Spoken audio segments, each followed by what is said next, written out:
Pronto, ok.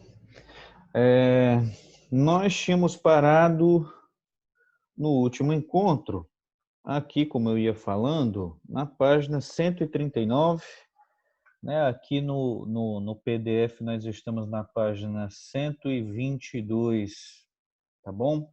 E aí, só para recapitular assim, rapidinho, né?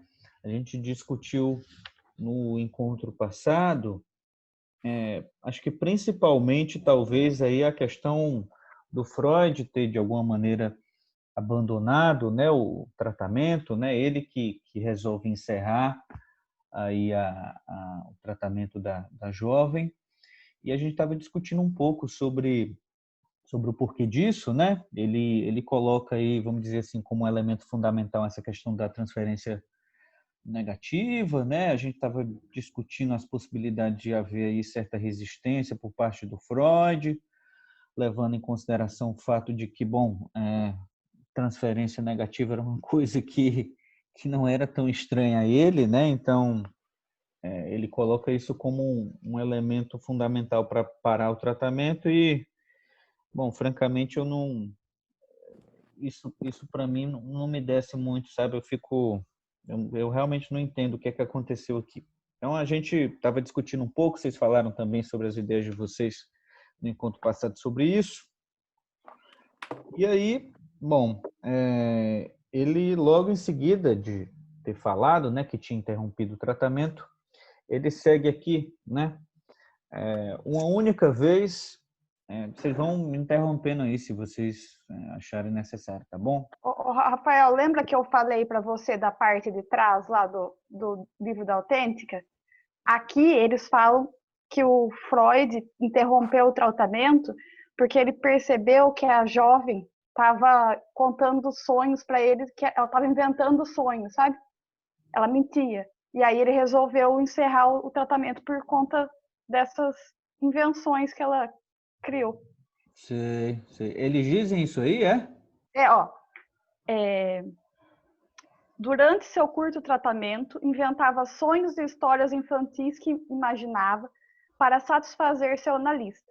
Ao perceber a manobra, Freud interrompeu o tratamento, dando assim uma grande margem para que nos interroguemos se os sonhos e as histórias inventadas seriam um material menos valioso para a análise do que os sonhos de fato sonhados e as histórias consideradas verdadeiras.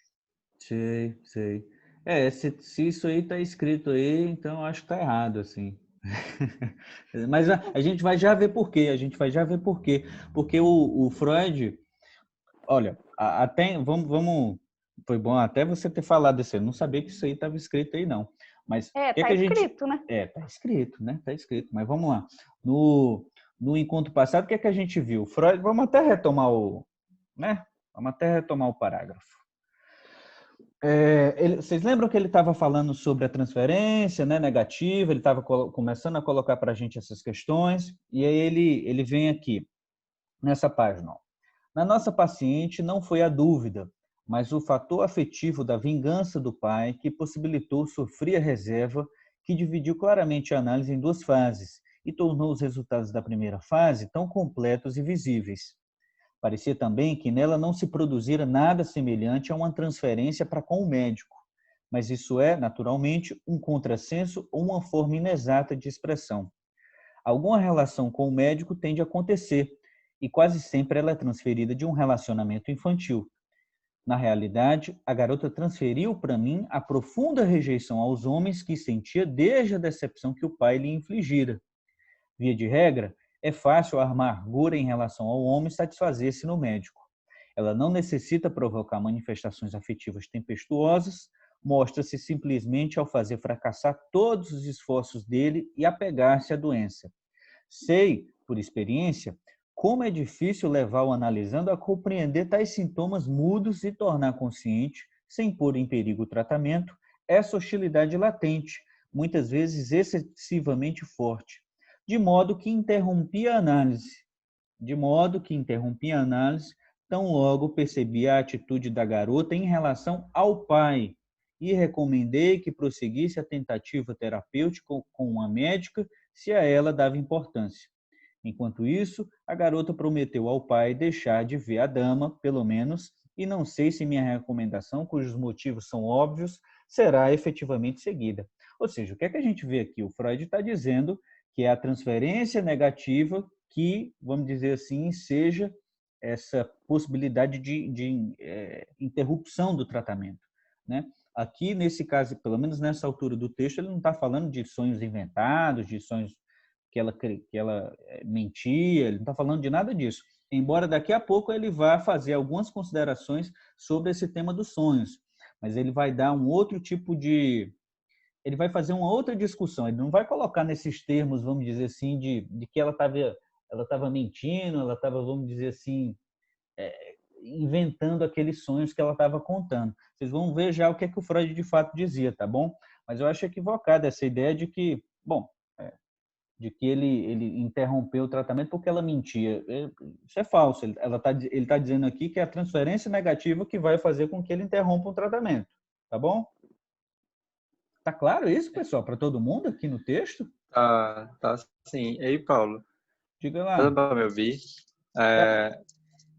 É engraçado que esse texto já é de 1920, mais ou menos, né? Já tinha passado as chamadas cinco grandes psicanálises do Freud. Muitos casos em que ele teve que lidar com uma porrada de situação em relação à transferência negativa.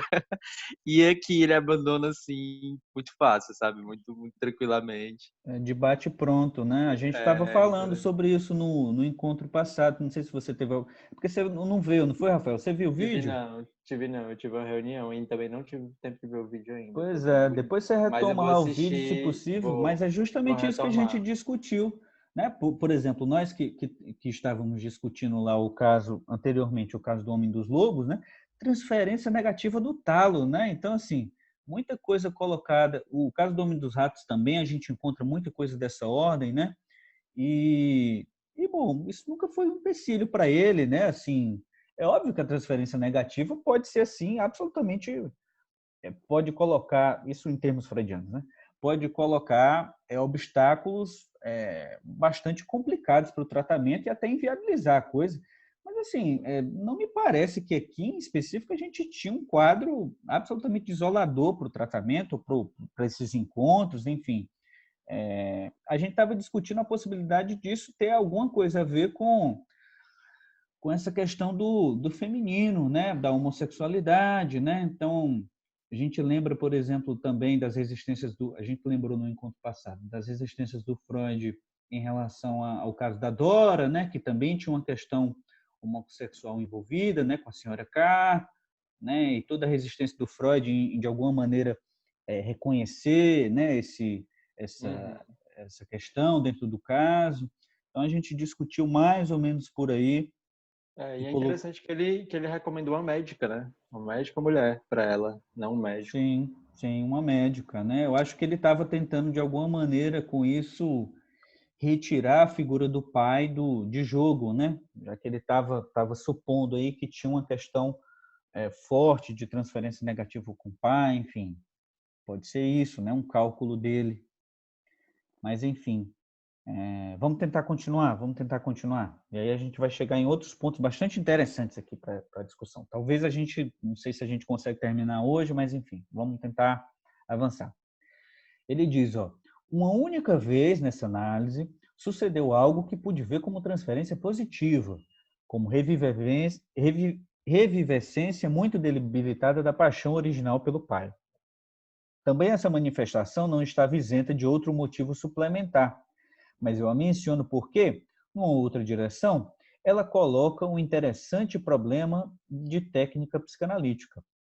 Num certo momento, não muito depois do início da terapia, a garota apresentou uma série de sonhos que, devidamente deformados e vazados em correta linguagem onírica, eram de tradução fácil e segura, porém. Seu conteúdo, quando interpretado, era surpreendente. Eles antecipavam a cura da inversão pelo tratamento, expressavam a alegria da moça com as perspectivas de vida que se descortinavam para ela, admitiam um anseio pelo amor de um homem e por filhos e podiam ser saudados, então, com uma auspiciosa preparação à transformação desejada. A contradição entre eles e as manifestações no estado de vigília era grande. Ela não me ocultou que pensava realmente em casar, mas apenas para fugir à tirania do pai e seguir em paz suas verdadeiras inclinações.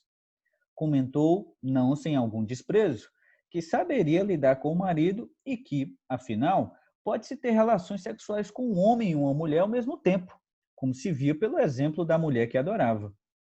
Advertido por alguma ligeira impressão, falei-lhe, certo dia, que não acreditava nesses sonhos, que eles eram mendazes ou hipócritas, e sua intenção era enganar-me, como enganava o pai.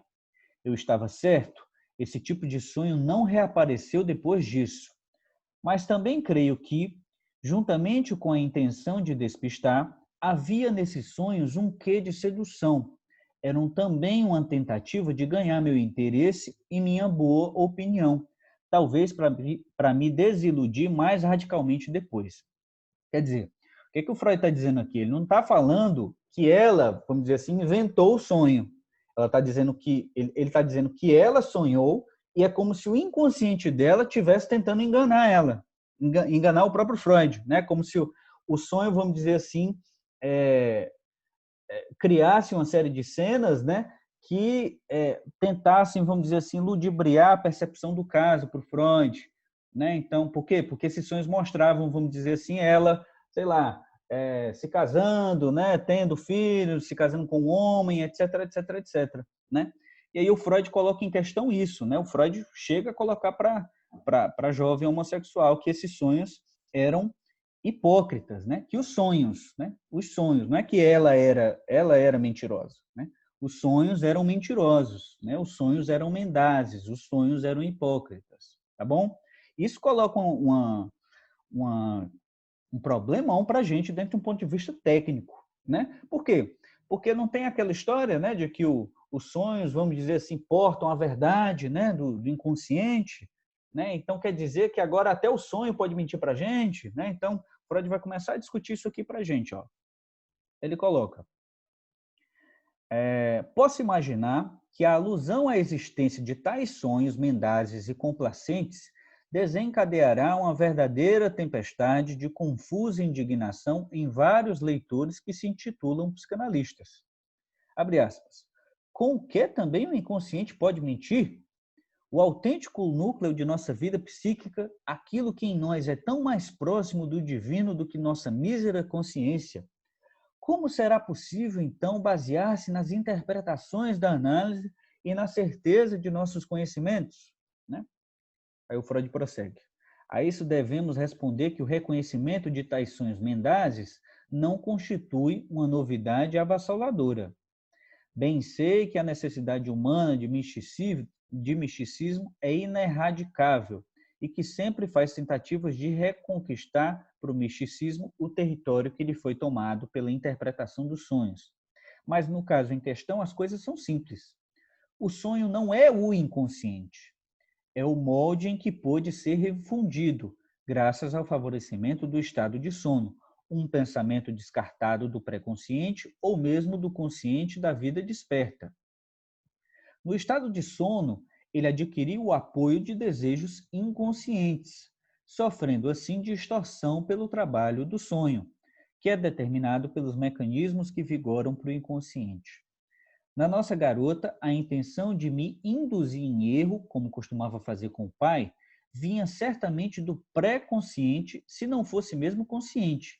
Pôde então prevalecer ao ligar-se com o desejo inconsciente de agradar ao pai ou substituto do pai, e assim criou um sonho mentiroso. Então ele está mostrando para a gente como foi que esse sonho apareceu, né? Como esse mecanismo de fato se articulou para a gente ter esse produto final desse sonho. Ele está colocando que no sonho existiriam elementos que dizem respeito a intenções ou vontades pré-conscientes e conscientes com desejos inconscientes, né? Então, dessa fusão, a gente tem como produto esse sonho que o Freud está taxando como mentiroso. Aí ele prossegue. As duas intenções, enganar o pai e agradar ao pai, vêm do mesmo complexo. A primeira nasceu da repressão da segunda. Esta é referida àquela pelo trabalho do sonho. Não se pode falar, portanto, de uma degradação do inconsciente, de um abalo da confiança nos resultados de nossa análise. Não quero perder a oportunidade de manifestar meu assombro pelo fato de as pessoas poderem atravessar longas e importantes áreas de sua vida amorosa sem lhes dar muita atenção ou mesmo sem delas ter a menor ideia, e de, quando lhes vem a consciência, enganar-se tão radicalmente no juízo que delas fazem. Isso acontece não apenas nas condições da neurose, em que estamos familiarizados com o fenômeno, mas parece ser comum de modo geral. Em nosso caso, uma garota desenvolve um entusiasmo por mulheres que inicialmente apenas irrita os pais e quase não é levada a sério. Ela mesma sabe o quanto isso a ocupa, mas experimenta pouco as sensações de uma paixão enérgica, até que uma determinada frustração provoca uma reação excessiva, que mostra a todos os envolvidos que estão a lidar com uma paixão devoradora de força elementar.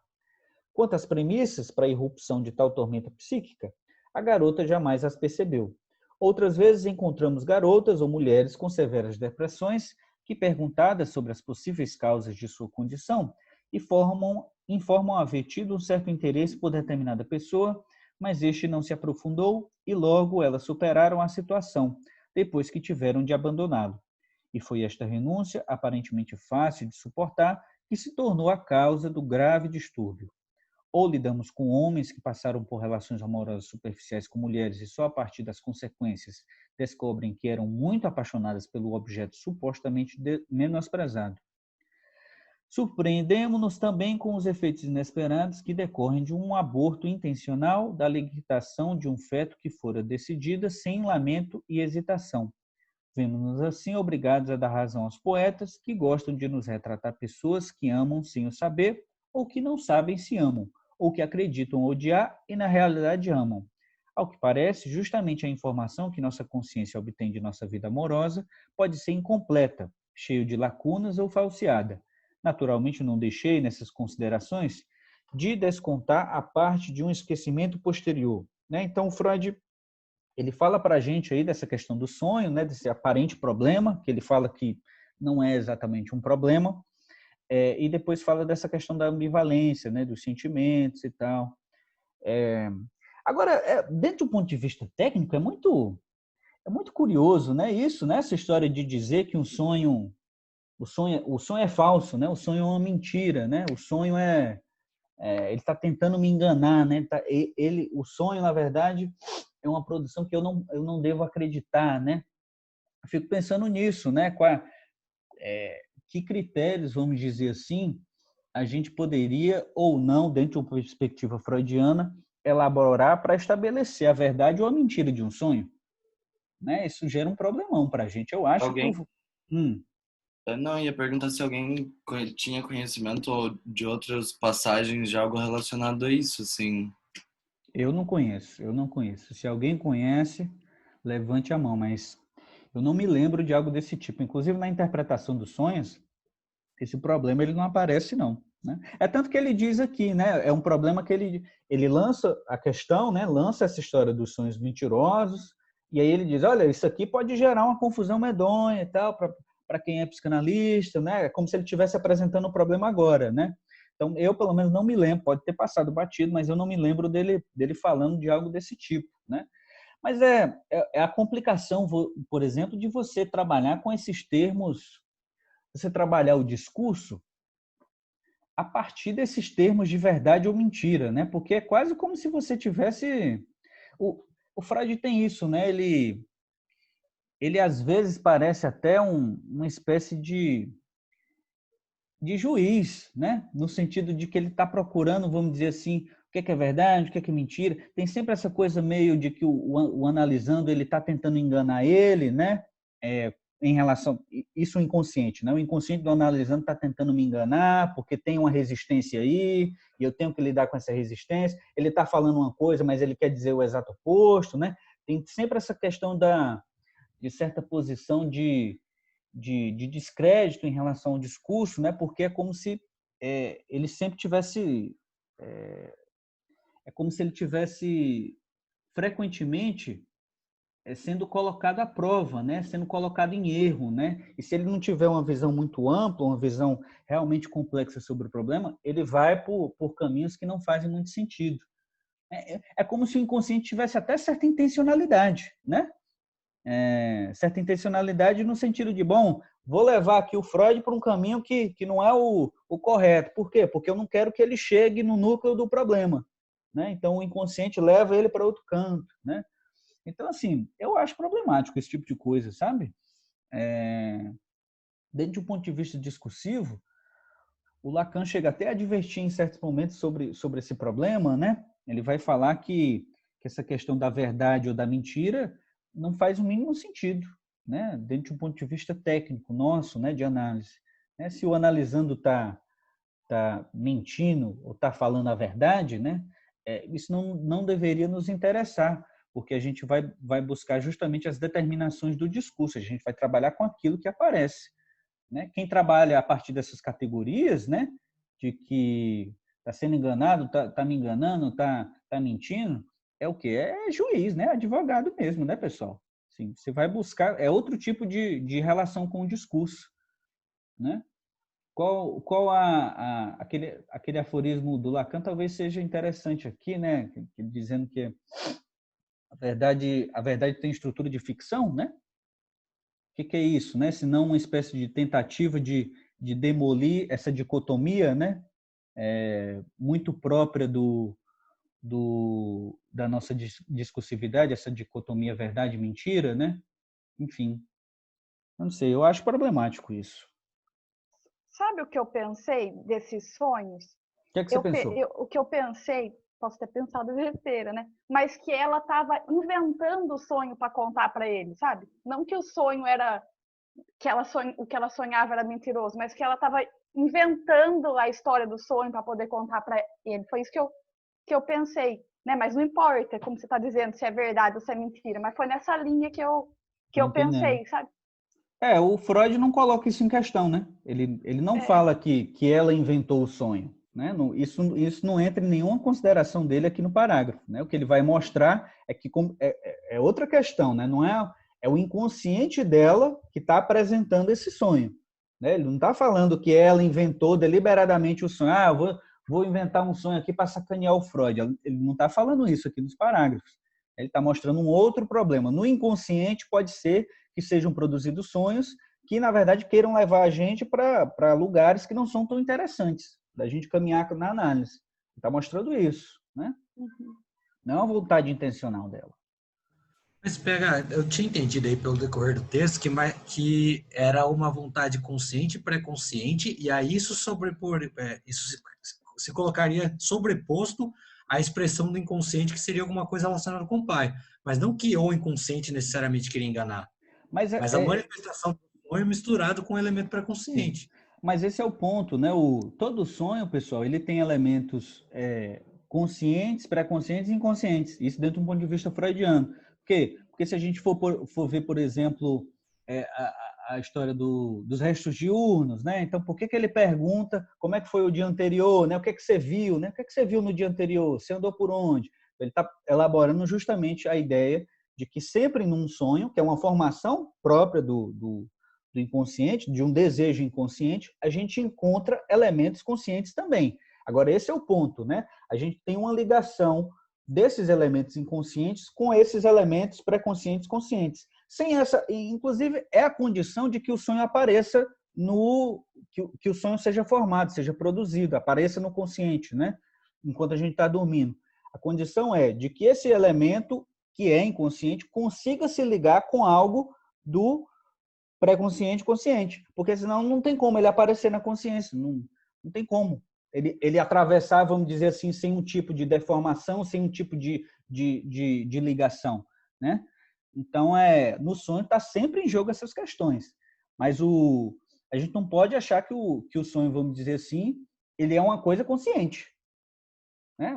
Puramente consciente, no sentido de que ela está mentindo, porque essa é a questão, a gente cair numa espécie de moralismo. O problema da gente cair no moralismo. Ela está inventando, né? Isso aí foi ela inventou essa história ou não, né? Que apareceu aí até no texto aí da camarada Maísa, né? Não sei, eu acho esquisito isso, colocar nesses termos, sabe? Tá claro isso, assim? Não sei se eu estou sendo claro. Tá dando certo aí? Tá. Então vamos lá. Vamos tentar. Eu concordo. Eu entendo isso que tu tá falando, só que estão escutando bem? Tamo. Acho que sim. Mais ou menos. Tá. É que nesse caso seria outra resistência do Freud, tu acha? Porque se ele não faz isso, ele nunca fez, se ele não faz isso, né? E se não, você não tem conhecimento disso, eu acho estranho também. Ele, não sei, porque o sonho seria a única coisa confiável, digamos assim, né? É para ele, né? A tal da via régia, né? Que ele fala, né? E agora, isso eu até anotei aqui, os sonhos que podem enganar, assim, sonhos que podem enganar. me deixam bem inculcado, assim. E aí eu queria saber se vocês acham que seria mais um caso que o Freud está resistindo aqui. Para mim o problema é ele não, vamos dizer assim, ele não tentar trabalhar com isso que está aparecendo no sonho, né? Se de fato é importante trabalhar esse sonho, né? Vamos tentar fazer com que essa analisando associe sobre ele, né? O meu problema é, vamos dizer assim, a interrupção da análise do sonho, no sentido de pegar e dizer, olha, isso aí, não acredito nisso aí não, né? Esse sonho aí, na verdade, é balela, né? Quer me enganar, né? Esse sonho aí está apontando para outro canto, eu não vou cair nessa não.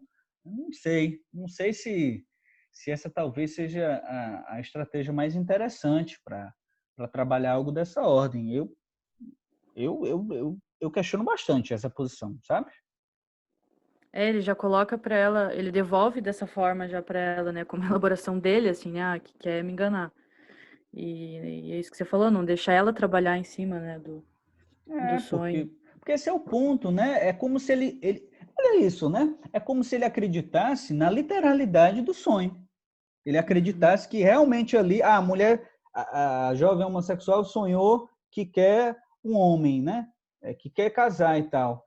E aí é como se ele acreditasse na literalidade daquilo. Vocês percebem que não tem subtexto nesse... Não tem uma outra cena nesse sonho, na análise do sonho dele? Não, o sonho é aquilo ali mesmo, entende? Então, como assim? Né? Na interpretação dos sonhos a gente não vê justamente essa dimensão da outra cena? Por que não tem outra cena aqui? Entende? Por isso que eu acho que é um problema, né? Isso, mas enfim. Sim, e daí acaba caindo nessa moralidade, né? Do mentira, verdade, que nem se falou, não é a ideia do discurso aqui, assim, né? Mas ele vai para esse lado de que é verdade ou mentira. Sim. Ao mesmo tempo, eu tenho a impressão de que ele reconhece a homossexualidade dela mesmo, quando ele reage dessa maneira ao sonho que ela traz. Eu tenho a impressão, pelo menos assim, foi o que eu senti agora, que há uma parte de reconhecimento dele mesmo. Quando ela traz esses sonhos em que tem essas cenas com filhos e marido e tal, e ele diz assim, não, você está tentando me enganar. Parece que há um certo reconhecimento dele mesmo, no sentido de que ela é homossexual. Mas aí ele abandona, né? O tratamento logo após isso. Né? Sim, exatamente. Ele reconhecimento também de que ele não sabe lidar com isso. Né? Sim. Ele vai falar um pouquinho sobre isso daqui a pouco, né? Vai falar sobre isso daqui a pouco, Rafael, inclusive, né? Mas ele diz aqui, ó, não quero perder a oportunidade de manifestar meu assombro pelo fato de as pessoas poderem atravessar Aliás, não, eu já tinha lido isso aqui, né? Desculpa. Vamos para o 4, né? Ponto 4, né? Então, acho que é o último ponto, inclusive. Vamos lá. Retomo agora a discussão do caso interrompida anteriormente. Obtivemos uma ideia geral das forças que fizeram a libido da garota passar da atitude edípica normal à postura homossexual, assim como das vias psíquicas que foram então percorridas. Em primeiro lugar, entre essas forças moventes estava a impressão gerada pelo nascimento do irmão menor, o que nos leva a classificar o caso como uma inversão adquirida tardiamente. No entanto, aqui nos apercebemos de algo que encontramos em muitos outros exemplos de esclarecimento psicanalítico de um processo mental. Quando seguimos o desenvolvimento em direção contrária, a partir do resultado final, surge-nos uma conexão sem lacunas, e nossa compreensão nos parece inteiramente satisfatória, talvez exaustiva. Mas se tomamos o caminho inverso, partindo de pressupostos achados mediante a análise e procurando segui-los até o resultado, falta-nos completamente a impressão de um encadeamento necessário, que não poderia ser determinado de outra forma. Logo notamos que o resultado poderia ter sido outro, e que o teríamos compreendido e explicado igualmente. Portanto, a síntese não é tão satisfatória como a análise. Em outras palavras, não seríamos capazes de prever a natureza do resultado a partir do conhecimento das premissas. Não é nada difícil chegar às causas desse triste reconhecimento. Ainda que nos sejam inteiramente conhecidos os fatores etiológicos decisivos para um determinado êxito, nós os conhecemos apenas em seu traço qualitativo, não em sua força relativa. Alguns deles, muito fracos, serão suprimidos por outros e não influirão no resultado final. Mas nunca sabemos antecipadamente que fatores determinantes se revelarão mais fracos ou mais fortes. Apenas no final dizemos que aqueles que se afirmaram eram os mais fortes. Assim, as causas são sempre de reconhecimento seguro na direção da análise, mas não é possível predizê-las na direção da síntese. Não queremos dizer, portanto, que sucumbirá à homossexualidade toda garota cuja ânsia de amor, derivada da atitude edípica da puberdade, experimenta uma decepção assim. Pelo contrário, serão mais frequentes reações de outro tipo a esse trauma. Nessa garota devem ter pesado fatores especiais, exteriores ao trauma, provavelmente de natureza interna. Também não é difícil apontá-los. Sabe-se que também no indivíduo normal é preciso algum tempo até que se imponha definitivamente a decisão relativa ao sexo do objeto amoroso. Entusiasmos homossexuais, amizades bastante fortes de matiz sensual, são comuns em ambos os sexos nos primeiros anos após a puberdade. Assim foi também com essa garota, mas nela tais inclinações mostraram-se indubitavelmente mais fortes e duraram mais tempo do que em outras. Além disso, tais prenúncios da homossexualidade posterior sempre apareceram em sua vida consciente, enquanto a atitude oriunda do complexo de Édipo permaneceu inconsciente e exteriorizou-se apenas em indícios como a ternura com aquele menino pequeno. Durante alguns anos na escola, foi apaixonada por uma professora severa e pouco acessível, um óbvio substituto da mãe. Ela havia mostrado interesse bastante vivo por algumas jovens mães bem antes do nascimento do irmão, e com maior certeza ainda, muito antes da primeira repreensão do pai. O que o Freud está mostrando aqui? Que ele coloca lá no início essa questão da homossexualidade está ligada com esse evento do irmão, o que faria, vamos dizer assim, com que a gente pensasse que se tratava de uma homossexualidade que viria posteriormente, então uma homossexualidade ligada a essas vivências posteriores, Só que aqui, no próximo parágrafo, já no finalzinho, ele já começa a falar dessa situação onde ela já mostrava interesse antes mesmo da situação do irmão, antes mesmo da situação lá com o pai.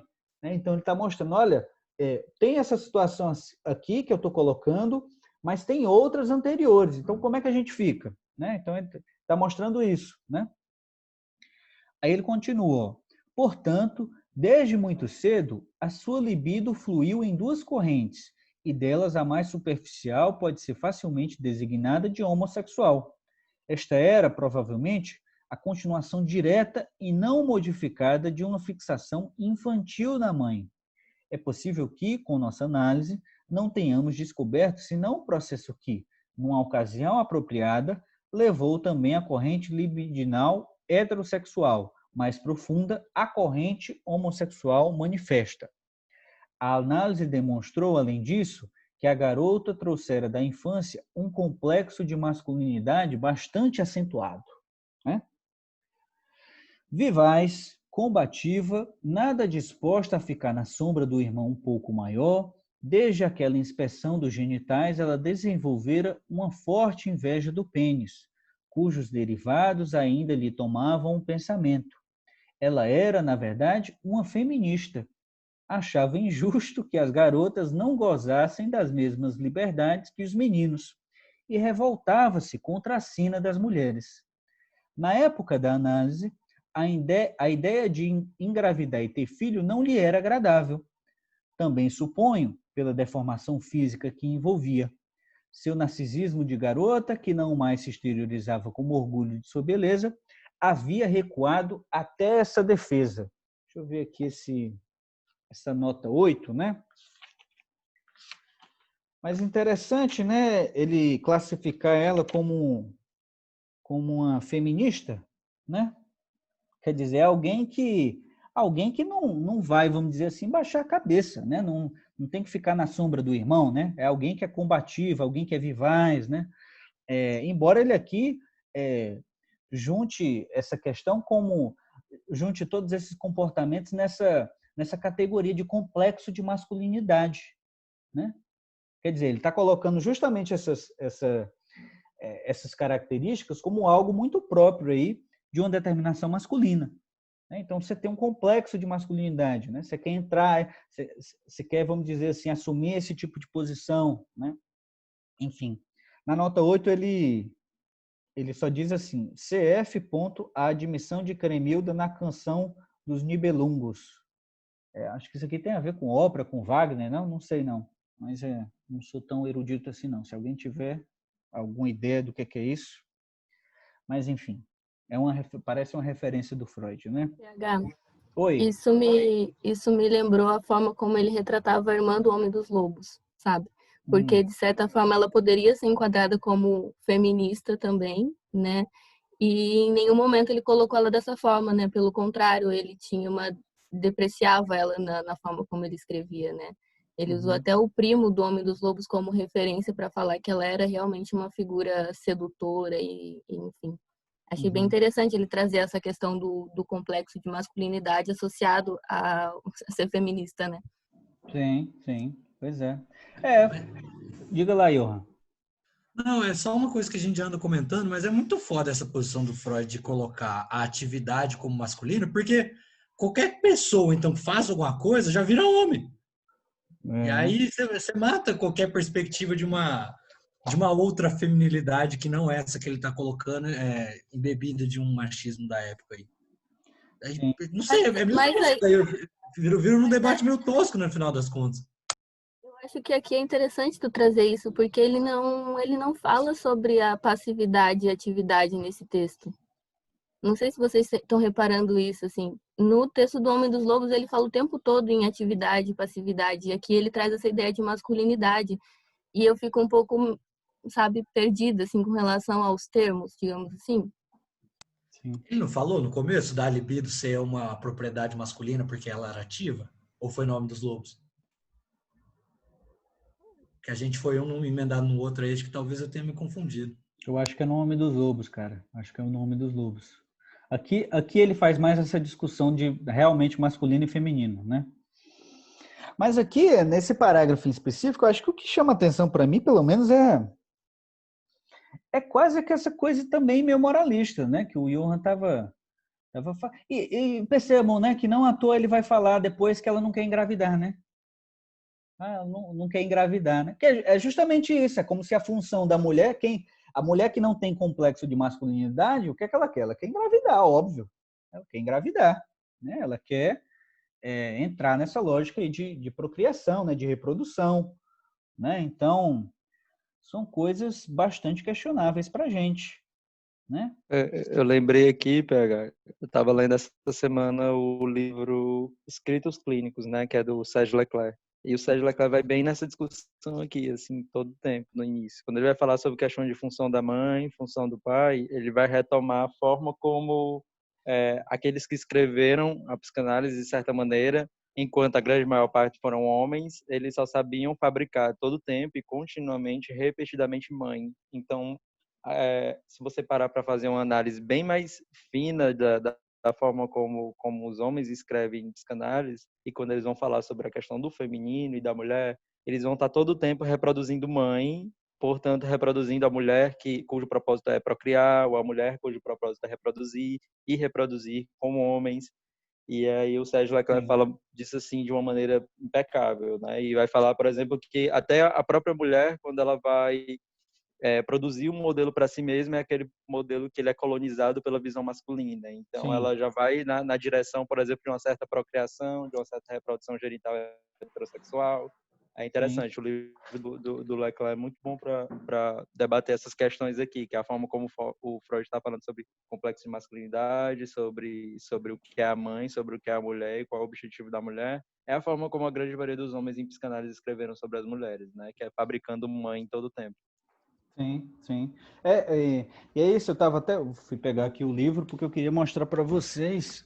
Eu estava até falando sobre isso no Instagram um dia desse, uns dias atrás, que é a história de que o pessoal fala, né, que nos 3 ensaios o Freud derruba qualquer associação da sexualidade com essa dimensão da procriação, da reprodução e tal, né? Que é uma questão que ele aparece aqui também, né? Essa coisa de ela não quer engravidar, né? Então, o pessoal diz que nos 3 ensaios está totalmente, vamos dizer assim, derrubado, mas isso é muito questionável, porque quando a gente vê essa discussão sendo feita aqui, né, do jeito que está sendo feita, no encadeamento lógico que está sendo feito, a gente vê algo dessa ordem aparecendo, essa associação entre essa dimensão da sexualidade e a procriação. Aqui, no texto de 1917, Considerações sobre Desenvolvimento e Regressão, Etiologia, página 450 da edição da Companhia das Letras, volume 13, Conferências Introdutórias à Psicanálise, Freud vai dizer logo no início o seguinte, postei até num dia desse. Senhoras e senhores, vimos que a função da libido percorre extenso desenvolvimento até poder entrar a serviço da reprodução, no modo que é chamado normal. Sabe? Percebem a coisa? Né? Então, a libido tem um caminho. A libido tem um caminho naturalizado. A libido tem um caminho natural. A libido tem um caminho normal. E isso leva à reprodução. O que é isso aqui? Né? O que é isso aqui? Né? Então, assim, a gente pode questionar até isso, né? Até isso, né? A gente pode questionar sobre os comentários do Freud, né? A minha próxima pergunta, ia ser com relação a isso, assim, quando ele fala que a libido dela percorreu 2 caminhos, e um deles é o superficial, em 2 correntes, e delas a mais superficial pode ser designada de homossexual. O que é isso, assim? Para mim é uma dúvida isso. Eu não sei não. O que é que vocês puxaram disso aí? Porque ele fala, né, que é como se o elemento libidinal mais profundo fosse o heterossexual, né? Que superficialmente é como se fosse a base seria heterossexual e aí o elemento, vamos dizer assim, mais superficial seria o homossexual.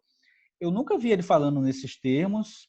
Eu não sei vamos dizer assim, qual a relevância disso para o caso, se a gente pode problematizar isso, né? Também, né? Mas enfim, então, o que é que vocês pensaram? Mas é porque tem uma parte no texto que também há em outros textos dele que ele fala que é a bissexualidade, né? Sim. Que é esse caminho, que é a bissexualidade, e aí o que questionou agora entra um pouco nessa questão de que ele fala que é bissexualidade, mas o normal é a heterossexualidade. E o anormal é a homossexualidade. Aí me parece também que essa relação de que a heterossexualidade é a profunda e a homossexualidade é o superficial, né? Porque aí é o normal e o anormal a partir dessa bissexualidade que, em certo momento, me parece que perdeu essa tese de que é bissexual, a libido é bissexual. Eu fui por outro caminho, na verdade. Eu fui Diga pelo lá, caminho o que é que a mesma proposição em relação aos sonhos enganosos.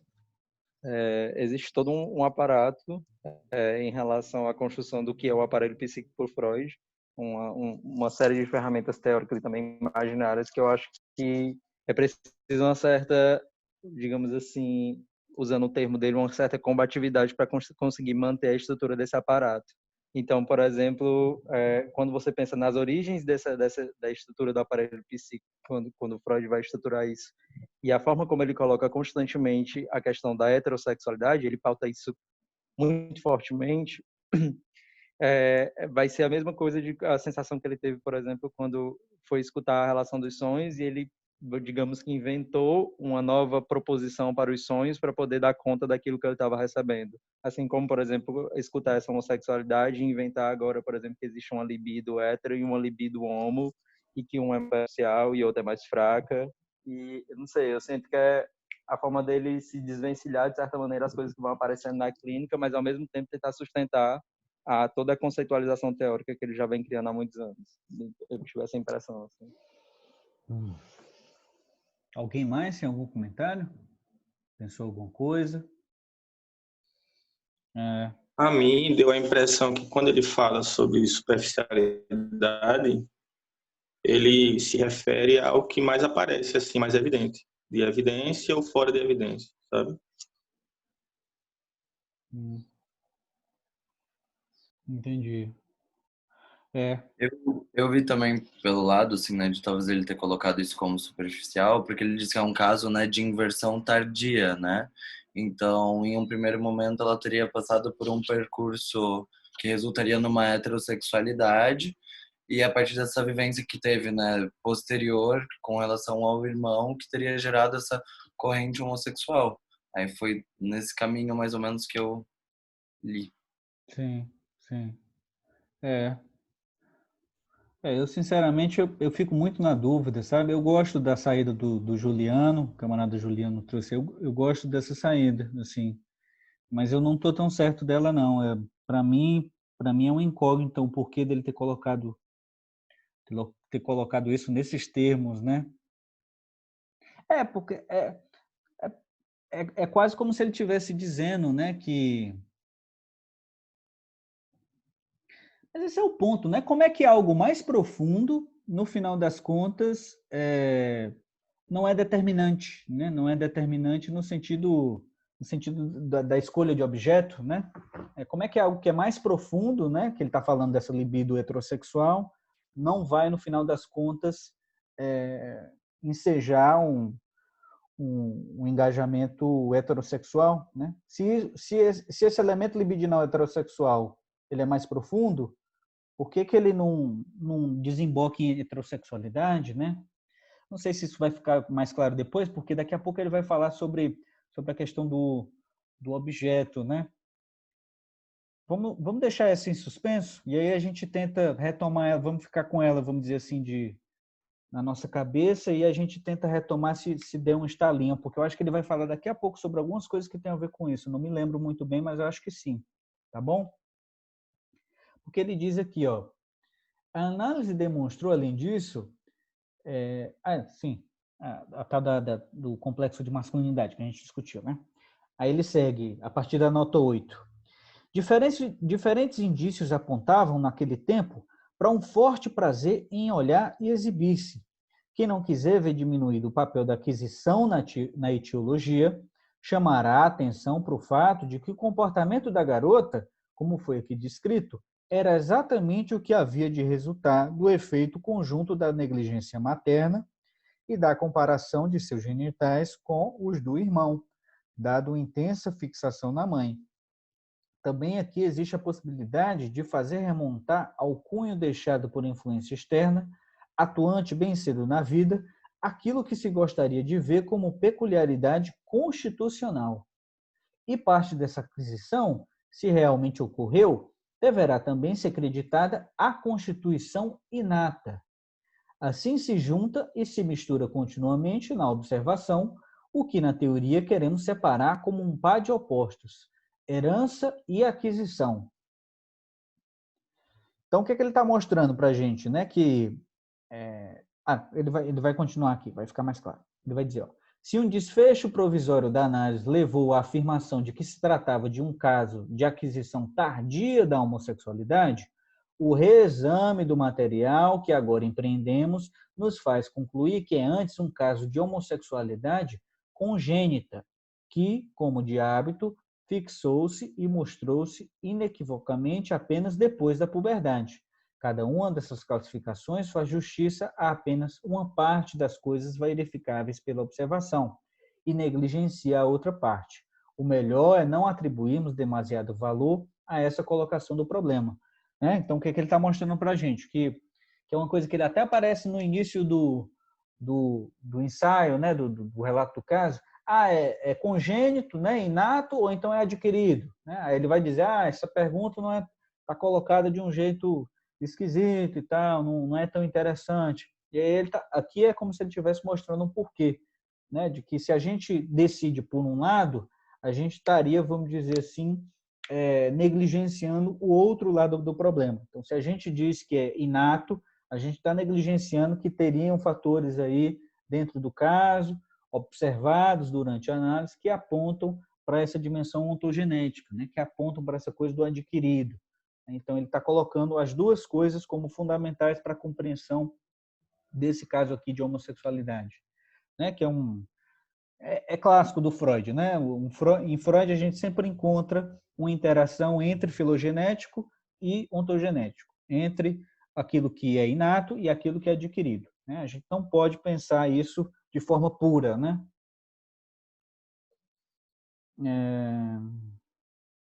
Embora seja isso também, né? Porque embora a gente tenha elementos que sejam adquiridos, na base deles, né? Na base, vamos dizer assim, do elemento, a gente tem justamente esse fator biológico filogenético, né? Porque esse é que talvez seja o problema, vamos dizer assim, do Freud, né? Naquilo que ele sempre articula dentro de um ponto de vista teórico. Na base da coisa tem sempre um elemento biológico, tem sempre um elemento inato, tem sempre um elemento congênito, né? Então, quando ele vai falar lá, supereu, medo da castração, né? Isso, eu, né? O sintoma, a neurose, né? Tudo isso tem base filogenética, né? Tudo isso tem base biológica, tudo isso tem base aí nesses outros elementos, né? Para Lacan isso é um absurdo, né? Para Lacan isso é um absurdo. Mas, enfim, ele vai continuar aqui. A bibliografia sobre a homossexualidade não costuma separar nitidamente a questão da escolha do objeto, por um lado, e a questão das características e da atitude sexual, por outro lado, como se a decisão quanto a um desses pontos estivesse ligada necessariamente ao outro. Leia a discussão, né? A experiência mostra o contrário, porém. Um homem de características predominantemente masculinas e que também apresenta o tipo masculino na vida amorosa, pode, no entanto, ser invertido no tocante ao objeto, amar apenas homens em vez de mulheres. Um homem em cujo caráter predominam, obviamente, traços femininos, que no amor chega a comportar-se como uma mulher, deveria, por essa atitude feminina, tomar o homem como objeto de amor. Ele pode, entretanto, ser heterossexual e não mostrar mais inversão no que toca ao objeto do que medianamente um indivíduo normal. O mesmo vale para as mulheres, também nelas as características sexuais psíquicas e a escolha do objeto não correspondem de maneira fixa. Portanto, o segredo da homossexualidade não é tão simples como popularmente se crê. Uma alma feminina destinada a amar os homens, que infelizmente está num corpo de homem, ou uma alma masculina atraída irresistivelmente pelas mulheres, mas aprisionada num corpo feminino. Na verdade, lidamos aí com 3 séries de características. Primeira, características sexuais somáticas, hermafroditismo físico, olha o hermafroditismo entrando aqui também, né? Característica sexual psíquica, atitude masculina e feminina, tipo de escolha do objeto, né? Então, Freud está mostrando para a gente certa independência, né, desses elementos. Eles teriam que ser considerados, todos eles, mas eles guardam certa independência a ponto deles se mostrarem aparentemente contrastantes, né? Então, alguém que tem um homem que teria uma atitude, uma característica sexual psíquica feminina, né? Tivesse, sei lá, isso na boca do Freud, tá bom? Usando aí o o jargão do Freud, tivesse esses trejeitos femininos, mesmo assim poderia gostar de mulheres, apesar da gente achar que seria mais lógico ele gostar de homens, pelos trejeitos femininos dele, né? Tudo isso coloca uma série de problemões para a gente, né? Porque toda essa história que a gente já discutiu anteriormente, né? Essas características femininas, características masculinas, tudo isso é engodo, gente, assim. Tudo isso é engodo. Tudo isso é ortopedia, tudo isso é moralismo, tudo isso é a cara do senso comum, né? Então, assim, essa história, certo essencialismo, né? Oi.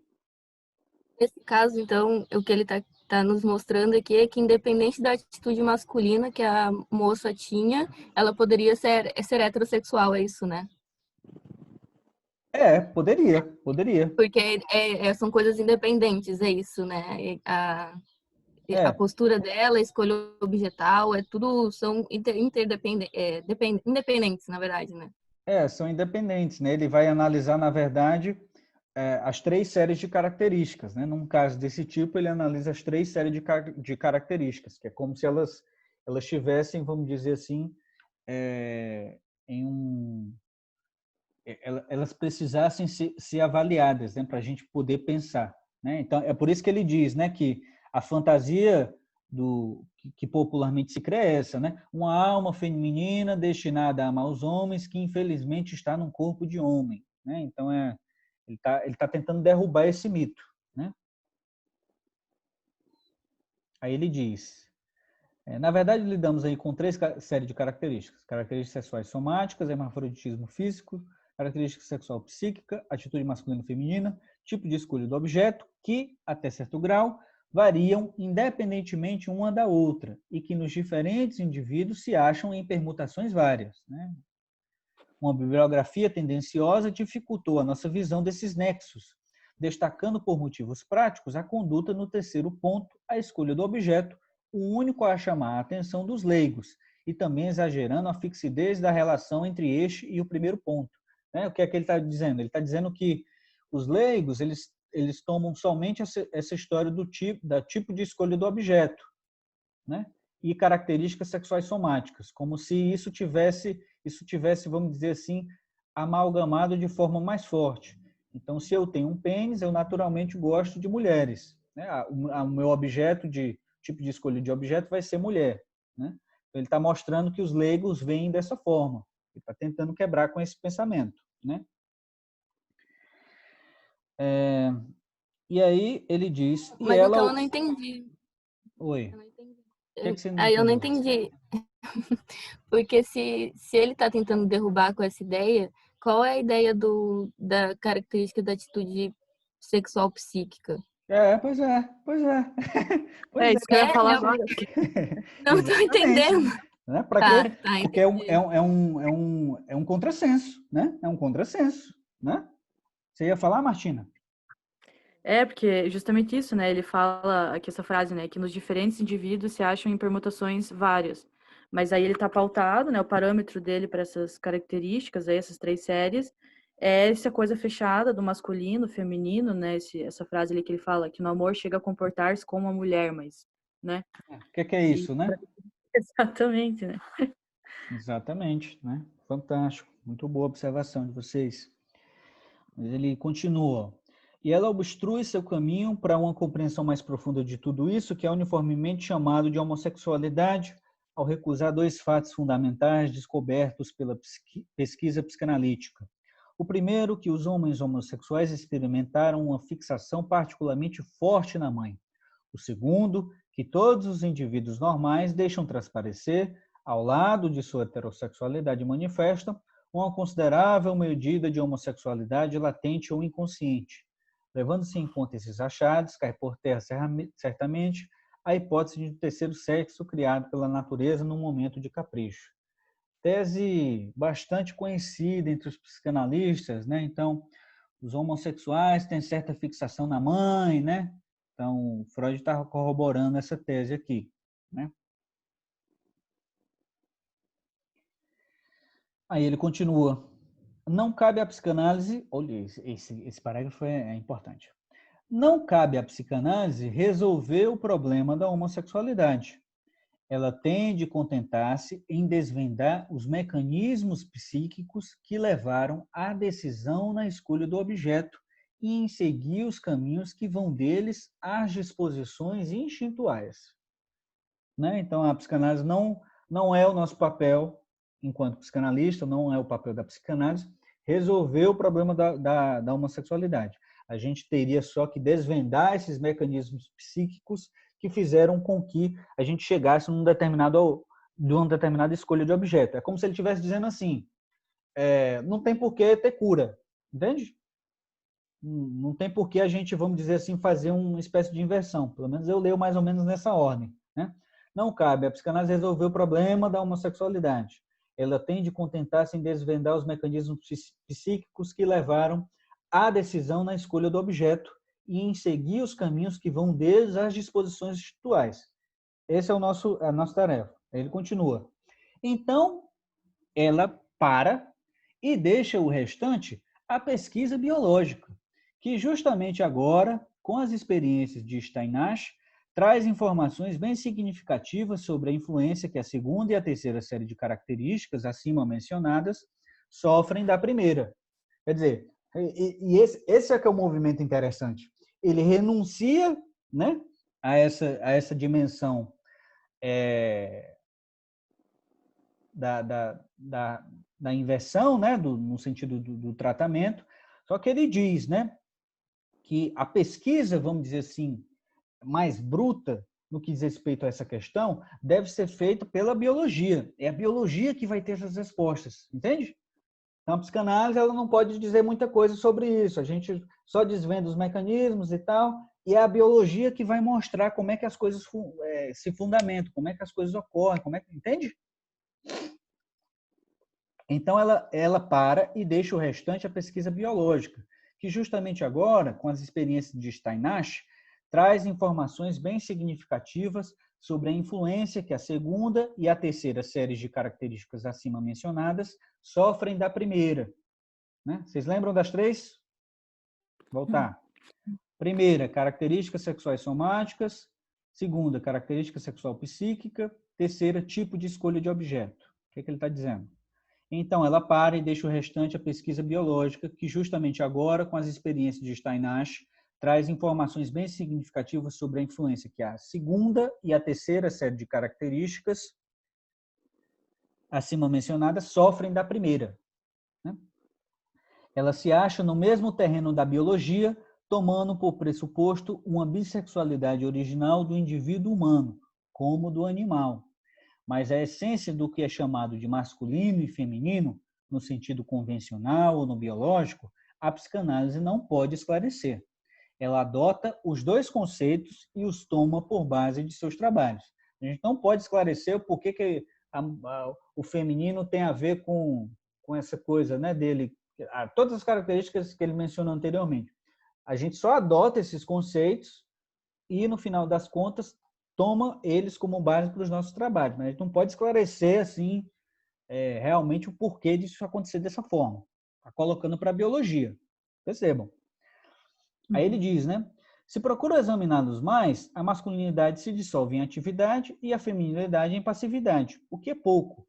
Já procurei expor em que medida cabe, ou é confirmada pela experiência, a expectativa de que esse tanto de trabalho elucidativo que faz parte da análise possibilite uma mudança na inversão.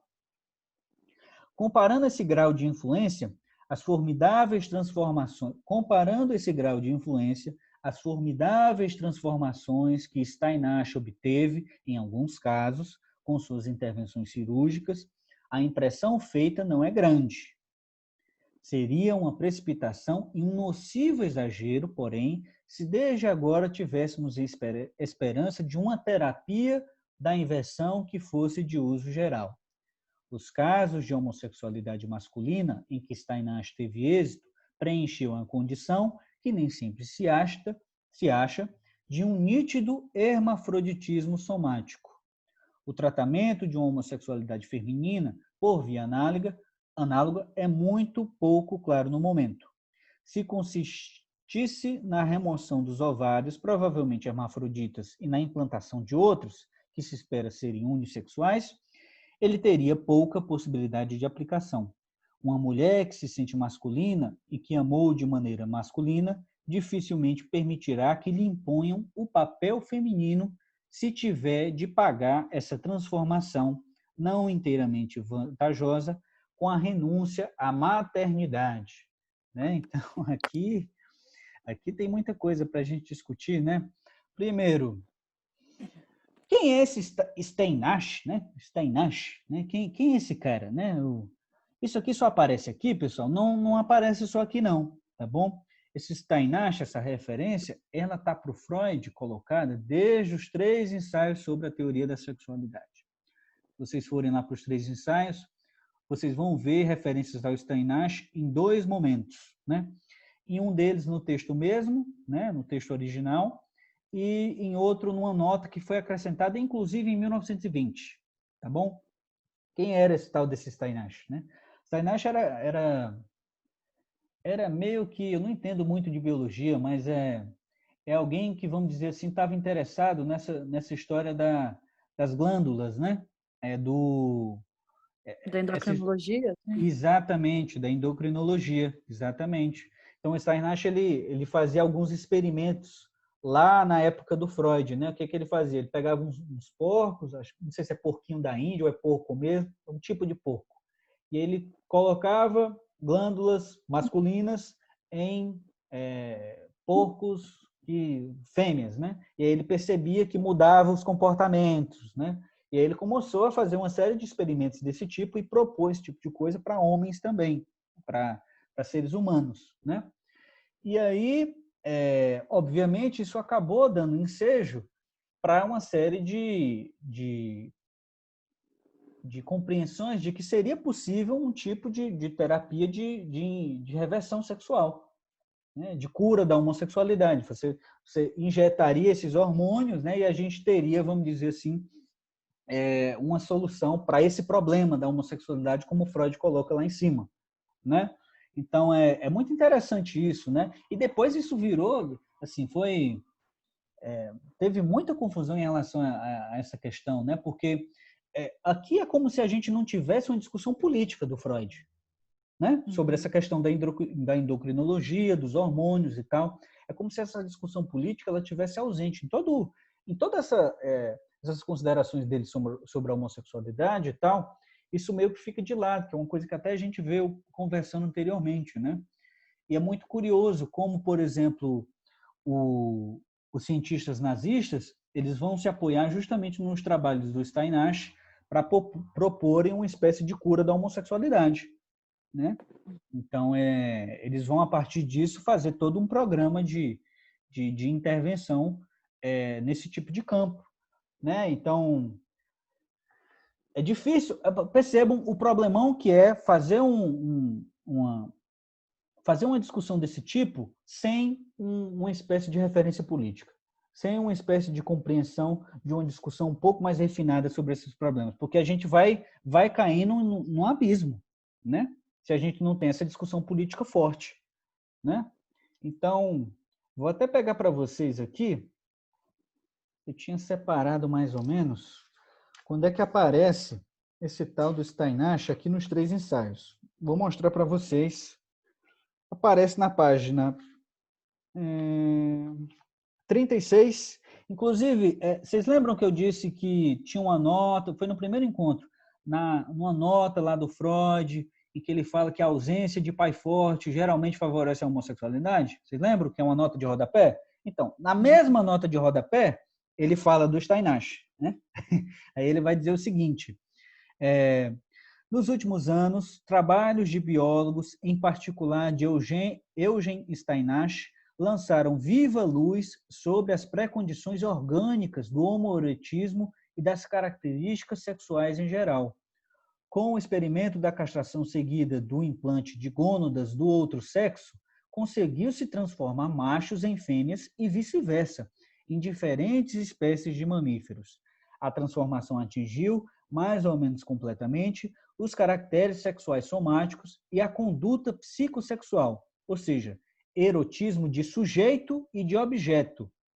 Considera-se que o veículo dessa força determinante do sexo não é a parte da gônada que forma as células sexuais, mas o assim chamado tecido intersticial do órgão, a glândula da puberdade. Essa é uma nota, pessoal, de 1920, tá bom? Página 36, vocês encontram ela. Tem uma ressalvazinha que ele faz no final, vou fazer justiça ao Freud, né? Tem uma ressalvazinha que ele faz no final, que é, inclusive, meio parecido com o que ele diz aqui. Ele fala, ó, não seria justo afirmar que essas notáveis experiências colocam a teoria da inversão sobre nova base delas esperar precipitadamente um caminho para a cura geral da homossexualidade. Esse é um tema interessante para a gente também, porque ele não coloca, não sei se eu estou viajando muito, vocês me ajudam, porque ele não coloca, tanto aqui nesse texto da jovem homossexual, como aqui na nota, ele fala, né, que a gente não pode ser ingênuo, né, de achar que a gente vai encontrar um caminho para a cura geral da homossexualidade, né? Eu fico me perguntando o que é esse geral, sabe? Por que uma cura geral da homossexualidade, né? Quer dizer, em algum nível, eu não sei se eu estou viajando, mas eu fico pensando o uso que ele faz desse termo aqui, né? Cura geral da homossexualidade.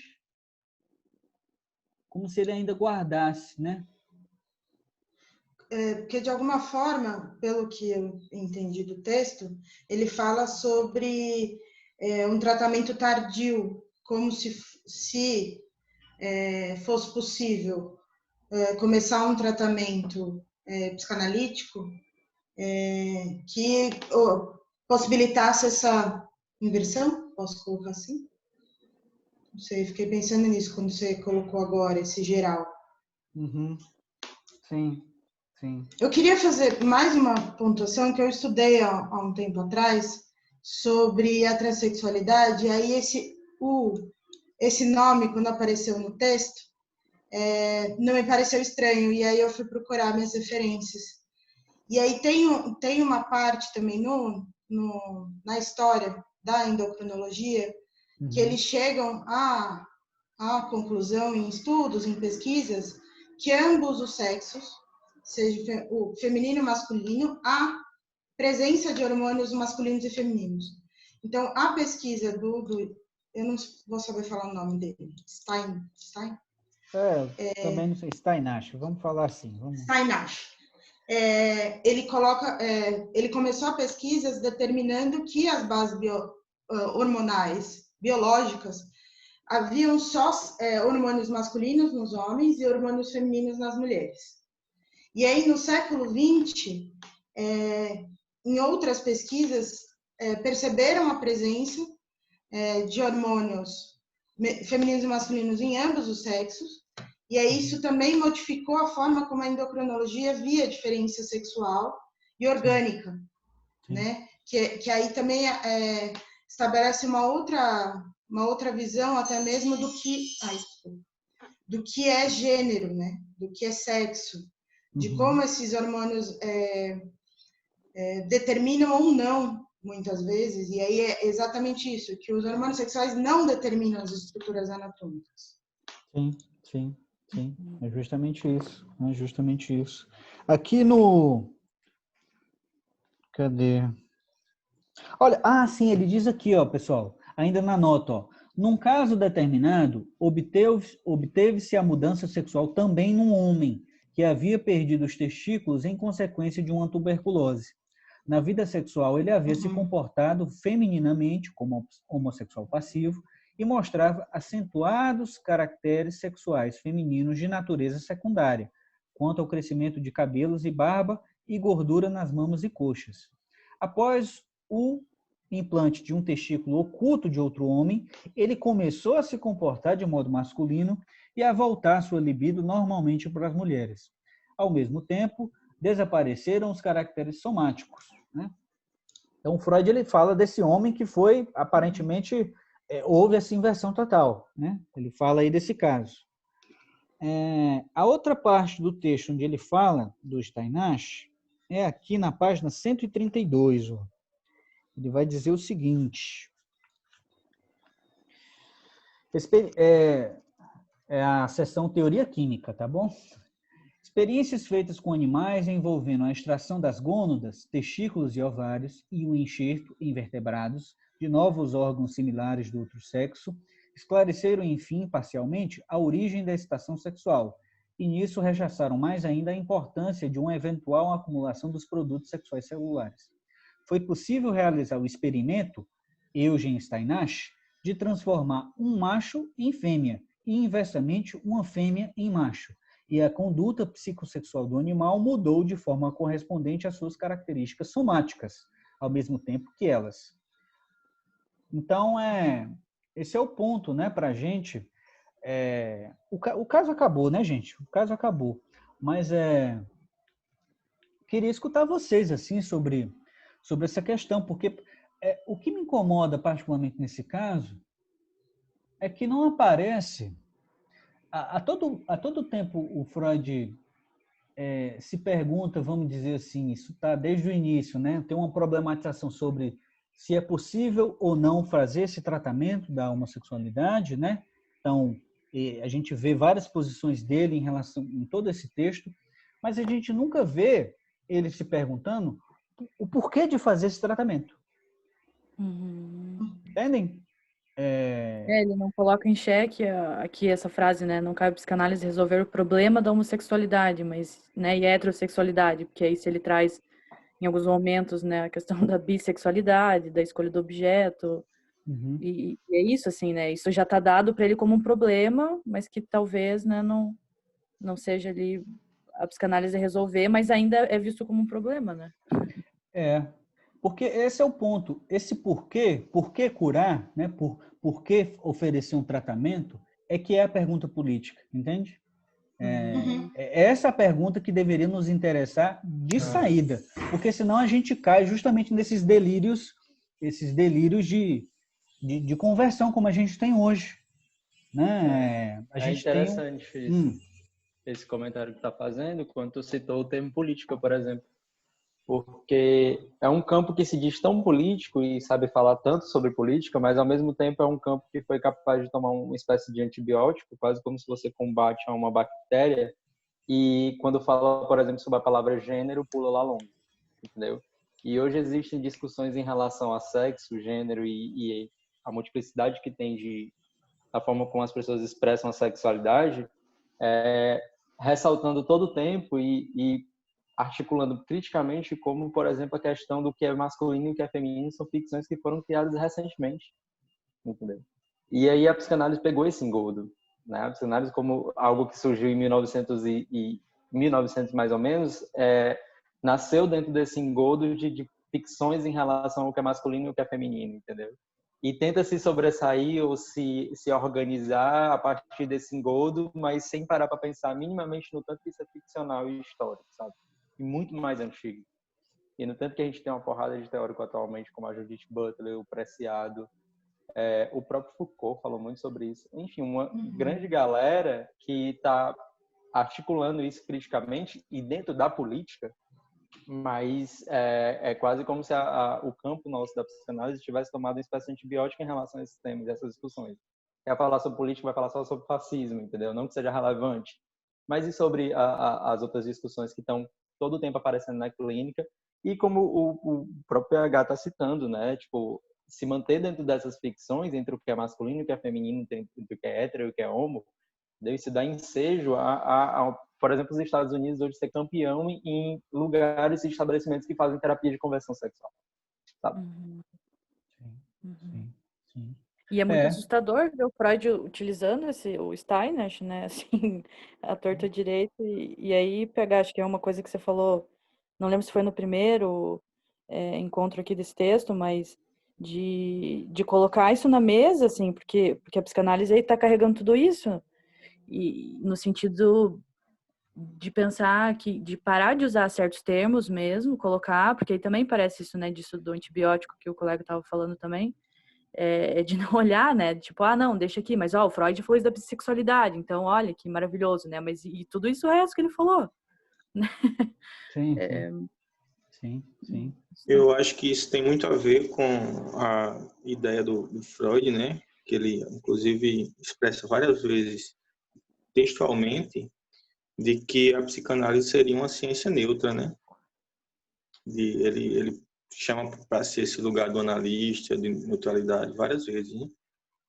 E eu penso que no momento que a gente entende que a função do analista ali, da psicanálise, é apenas desvelar certos movimentos ali, né, de forças, sem levar em consideração quem foi que produziu, né, ou a que serve esse trabalho, eu acho que é uma questão, né, porque no momento que a gente não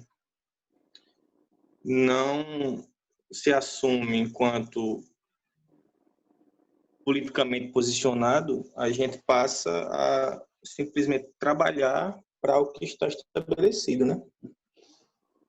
Sim, sim. E eu também não acho que essa questão em relação à bissexualidade seja um grande avanço, não. Na verdade, pelo menos depois dos estudos que eu fiz em relação a outros autores que falam sobre isso, a gente vai sair de uma ideologia binária para outra, uma monoideologia, de certa maneira, que é como se uma bissexualidade fosse ramificar uma série de pluralidades sexuais, né? Mas não cabe, por exemplo, uma transexualidade dentro de uma bissexualidade, se a gente for pensar assim. É sair de um sistema de ideológico para outro sistema ideológico, né? Em relação a gênero, sexo. Não, eu não acredito que seja um grande avanço, não. Assim, eu fico me perguntando por que é tão caro, né? Por que é tão caro que esse sistema ideológico em relação às sexualidades ao nosso campo? Por que é tão caro que a gente não consiga abrir mão e fazer luto disso para poder pensar de outra maneira, entendeu? Sim, sim. Porque a gente mantém, vamos dizer assim, essa espécie de divisão aí, né? Masculino e feminino, nessa dimensão binária, né? E aí tem todas as saídas do mundo possíveis, né? Para isso, assim, todos os jargões possíveis do mundo a gente encontra para resolver esses possíveis questionamentos que estão nos fazendo hoje, né? Então, por exemplo, um muito conhecido, não tem dois sexos, só tem um, né? Só tem uma norma, que é a fálica, né? Então, na verdade, a psicanálise não é binária, né? Que é uma saída muito difundida por certos lacanianos, né? Mas eu tô de acordo, retomando assim os comentários, né? Estou de acordo que a psicanálise ela se acostumou a falar de política dentro de um ponto de vista exteriorizado, né? Então, estou sempre retomando isso, né? A gente tem que, de alguma maneira, deixar de achar que política só existe no que diz respeito a esses elementos exteriores. Começar a entender que política tem a ver com o que a gente faz, tem a ver com a adoção do nosso léxico conceitual, tem a ver com a forma como nós intervimos, tem a ver com a forma como nós concebemos determinados elementos clínicos. Tudo isso é político, tudo isso é decisão, né? E esse é o ponto, né? Se a gente naturaliza todo esse nosso aparato conceitual, todas essas nossas noções que foram historicamente construídas, a gente está absolutamente impossibilitado de fazer qualquer tipo de questionamento delas. Por quê? Porque são naturais, né? Porque são naturais, né? Não tem por que questionar o natural, não é justamente isso, né? Esse ponto onde não existe, vamos dizer assim, acordo possível, não existe discussão possível, né? Então, esse é o ponto. A gente precisa encontrar, redimensionar o papel da política dentro das nossas discussões, né? E essa é uma coisa que eu falei, fazer o jabá, né? Tem um artigo novo lá sobre a pulsão, que vai sair agora em dezembro, né? O que eu tento mostrar lá? Que essa posição que toma, por exemplo, a psicanálise dentro de um ponto de vista natural, ela é política também. Ela é uma decisão política nossa, né? Embora a gente tente apagar isso, porque aí o natural é um tipo de ideologia que se apresenta como se não fosse ideologia, como se não fosse uma posição política, né? Existe então, aí e nada muda, né? Já está aí. Não podemos fazer nada a respeito. Exato. É uma posição política que oculta a sua posição, que oculta as suas determinações, tenta se apresentar como algo inescapável. Mas não, isso é uma decisão. É por isso que a gente precisa, de alguma maneira, substituir essa política que nós temos hoje dentro da psicanálise, em alguma medida, essa política naturalizante, por uma outra política, né? Por um outro tipo de funcionamento, um outro tipo de compreensão. Tem uma coisa interessantíssima que o Lacan fala no Seminário 16. Ele diz que tentou substituir, não vou citar com precisão aí, mas enfim, é mais ou menos assim. Ele disse que tentou substituir a economia energética do corpo por uma economia política. Ele disse que na psicanálise tentou fazer isso, né? O que ele está mostrando para a gente? Olha, pessoal, essa ideia de economia energética, né, do corpo, do ser humano, essa história de que você tem pulsão dentro de você, que vem de dentro para fora, essa espécie de circulação de energia, essa noção vitalista, naturalista, né, interna dos conceitos, eu estou tentando substituir por uma economia política. Ou seja, ele tira desse referencial quase solipsista e coloca na polis. Ele coloca a discussão, por exemplo, da pulsão, que é o que eu falo no artigo, na polis, que diz respeito ao grande outro, diz respeito aos significantes. Ou seja, ele tira dessa espécie de essencialismo, né? Dessa espécie de energia que vem de dentro, que é minha, que é própria, né? Que tem a ver com a química, que tem a ver com o órgão, como em Freud é. Entende? Então, quando o Freud também fala sobre essa questão de masculino, feminino, parece que ele está andando por aí também, né? Algo, de alguma maneira, essencial, né? Essencialista. Posso colocar só mais uma questão? Vai lá. Ficou na cabeça. Por exemplo, se a gente for debater o que seria homossexualidade em Freud, como é que o Freud vê a homossexualidade? A gente pode tomar esse caso e fazer esse debate que a gente está fazendo aqui, mas é muito comum também você ver, principalmente nas páginas de psicanálise, a galera postando aquela carta que o Freud responde para a mãe da jovem lá. E aí, realmente, pensando que é uma carta escrita em 30 e pensando que é o Freud escrevendo e o que ele escreveu antes, é uma perspectiva bastante progressista, né, se a gente for pensar. Mas se a gente for pensar o Freud como unidade intelectual de produção, como que a gente pode pensar o que ele apresenta enquanto teoria da homossexualidade? O que a psicanálise freudiana pode dizer e tem como limite teórico, talvez, a homossexualidade? Pô, cara, A gente pode falar até de uma ambiguidade freudiana, é mais nesse sentido, assim, porque parece que aqui está muito claro, ele quer resolver o problema da homossexualidade e está debatendo se a psicanálise, cabe à psicanálise conseguir atingir essa meta da inversão. Tá. Mas lá na carta ele fala, mas não constitui nenhuma desvantagem, pá, não sei o quê. Sim, sim. Dá pra gente falar de uma ambiguidade freudiana? Pois é, cara, isso aí é complicado, entendeu? Porque é isso que, vamos dizer assim, deveria nos assustar. Que dentro do... Olha para vocês verem como é uma decisão política isso. Quer dizer, vamos falar sobre o debate sobre a homossexualidade, né? Vamos falar a partir de Freud? Vamos falar a partir de Freud. Aí o que é que lembram? Lembram da porra da nota de rodapé que eu falei para vocês no primeiro encontro? Né? Então, não só a heterossexualidade tem que ser explicada, a homossexualidade também, né? Lembram disso e lembram dessa carta aí de 30 e pouco. Né? Mas aí, esse é o ponto.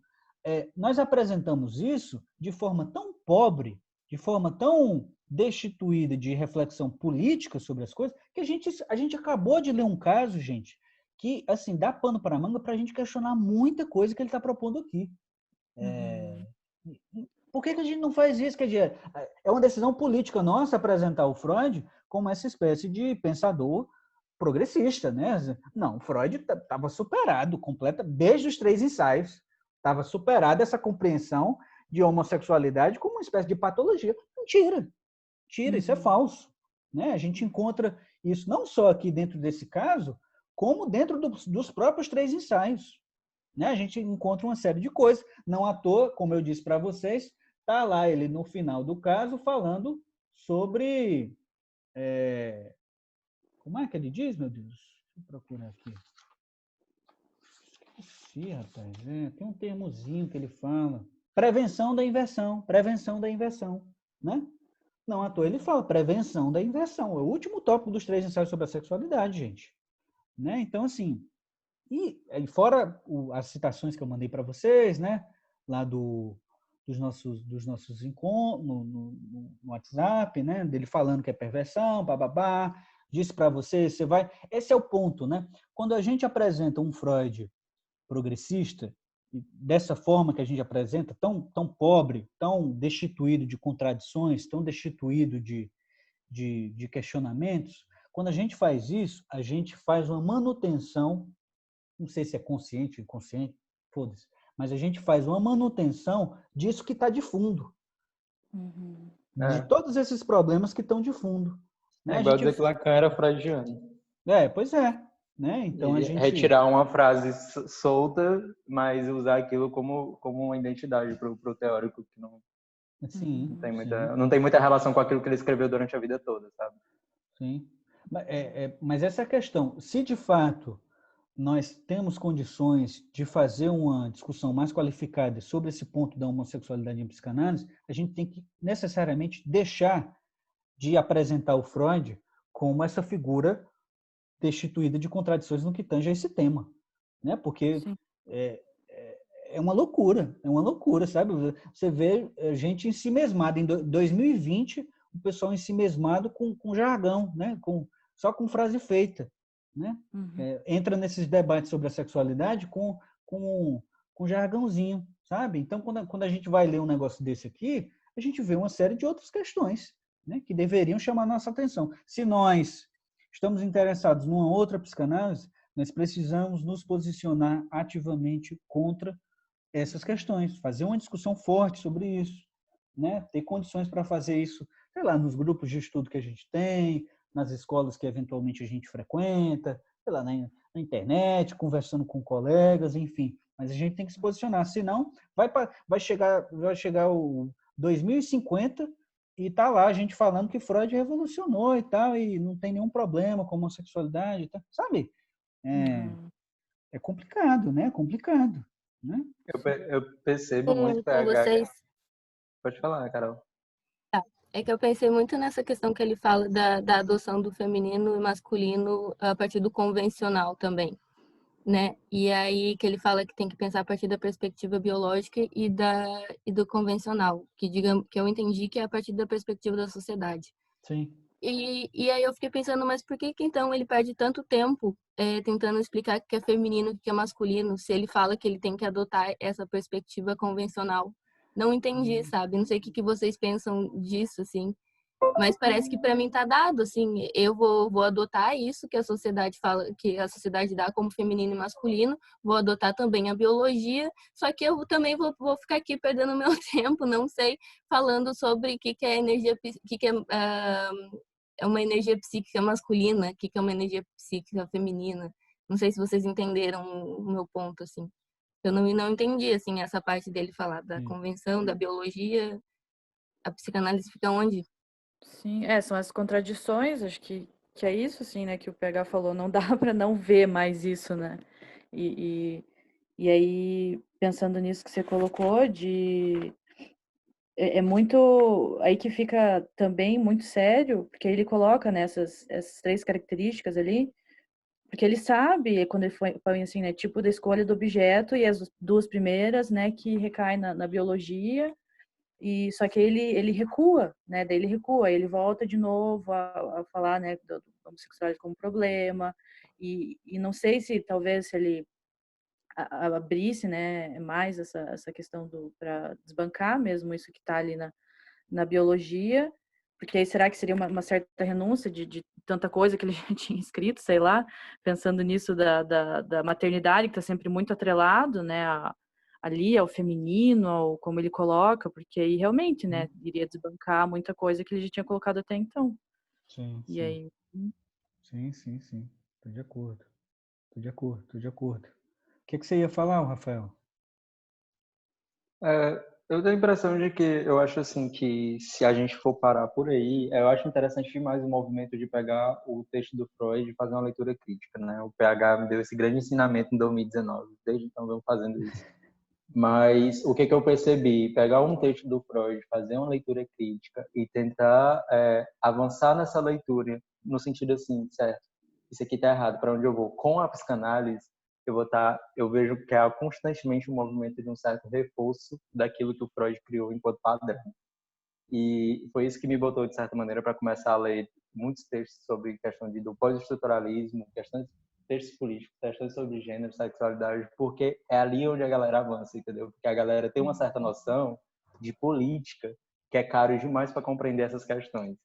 Noção política, por exemplo, que o Freud não consegue ter quando ele vai escrever tudo isso.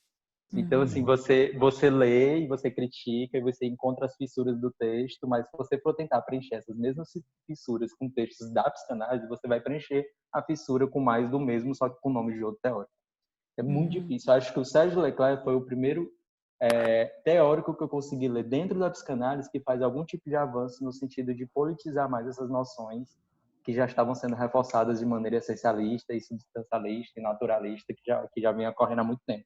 Mas isso é o Sérgio Leclerc, eu já leio psicanálise há 3 anos, então já tive contato com muitos autores que ficam constantemente reforçando esse padrão de escrita que coloca, por exemplo, a questão da homossexualidade ou da heterossexualidade como natural, ou algo como normal e patológico. Basta você pegar um livro do Foucault para você ver o tanto que essas noções entre o que é normal, entre o que é patológico, entre o que é natural e o que é antinatural, isso vai se derrubar. E o tanto que a psicanálise cria um certo discurso de sexualidade mesmo, um dispositivo de sexualidade que fica reforçando constantemente essas relações de poder, sabe? Dando um ensejo para uma sociedade extremamente patriarcal. E a gente não consegue avançar lendo só eles. Assim, a galera precisa dar um estalo político de ler outros autores e sair de dentro da bolha da psicanálise, senão não vai para frente de jeito nenhum. Sim. Eu só queria, eu sou nova aqui, eu só queria fazer um adendo à última fala. É porque eu acredito também que existe, como você disse, a bolha da psicanálise, porque eu acho que é o único campo de saber em que a gente lê, relê e a gente não chega a lugar nenhum, porque a cada um diz uma coisa e aí cada um entende uma coisa, então não há um consenso total entre a psicanálise, literalmente, assim. Eu estava lendo hoje no Psicanálise Profana alguém falando assim, parece que vocês ficam lutando para ver quem leu certo, porque todo mundo tem uma visão diferente, sabe? E eu fico pensando que dentro da psicanálise é muito isso, e fica uma luta, na verdade, política, que eu devo dizer, de ser aprovado, sabe? Eu li certo, eu li isso, e é desse jeito. E aí tem e eu acho que você disse que os autores, né, da sexualidade, né, que estudam sexualidade, eles avançam sobre isso, porque eles realmente pensam a questão, eles não estão ali para serem aprovados, estão pensando as questões, entendeu?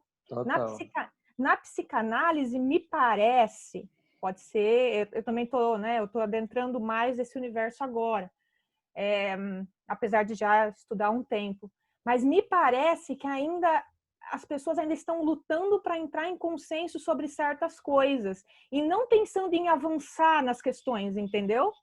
Só tentando chegar em algum lugar comum ou incomum, não sei direito até dizer sobre isso. Fazendo semblante, né? Mas eu não diria que... Eu gostei da fala da camarada Josi aí, que ela falou, então... Eu não sei se o pessoal está interessado em chegar a algum lugar. Eu acho que eles estão interessados em manter um lugar. Né? Sim, então, sim. É manter um lugar, não é nem chegar, porque se fosse para chegar em algum canto, pelo menos teria movimento, né? A gente poderia até... Mas é uma coisa de manter um lugar mesmo, quer dizer, manter um lugar de um Freud intocável, de um Lacan intocável, porque, como eu disse para vocês também, você vai para o Lacan, você encontra problemas muito parecidos, né? Muito parecidos mesmo, sabe? Então, e aí é isso, né? Leia um Freud, vem determinadas pessoas, claro que a anatomia não é o destino, como o Freud falava, porque Lacan falava que o homem e mulher são significantes, blá, blá, blá, mas você encontra assim, posições essencialistas do Lacan também, nos textos dele.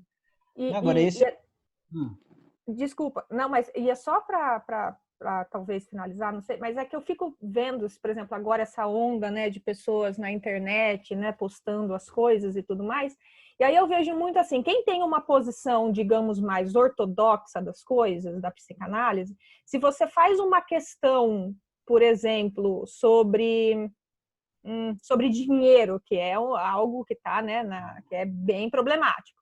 Então, a pessoa simplesmente ignora o que você está falando porque aquilo não condiz com o que ela pensa. Então, ela nem se preocupa em discutir com você, então, como eu digo, em avançar. Porque o que ela quer é cristalizar aquilo, exatamente não sair do lugar, entendeu? Eu fico muito incomodada, na verdade, com isso, assim, com essa questão de você desqualificar o que você acha que não é, que não condiz com a sua leitura, entendeu?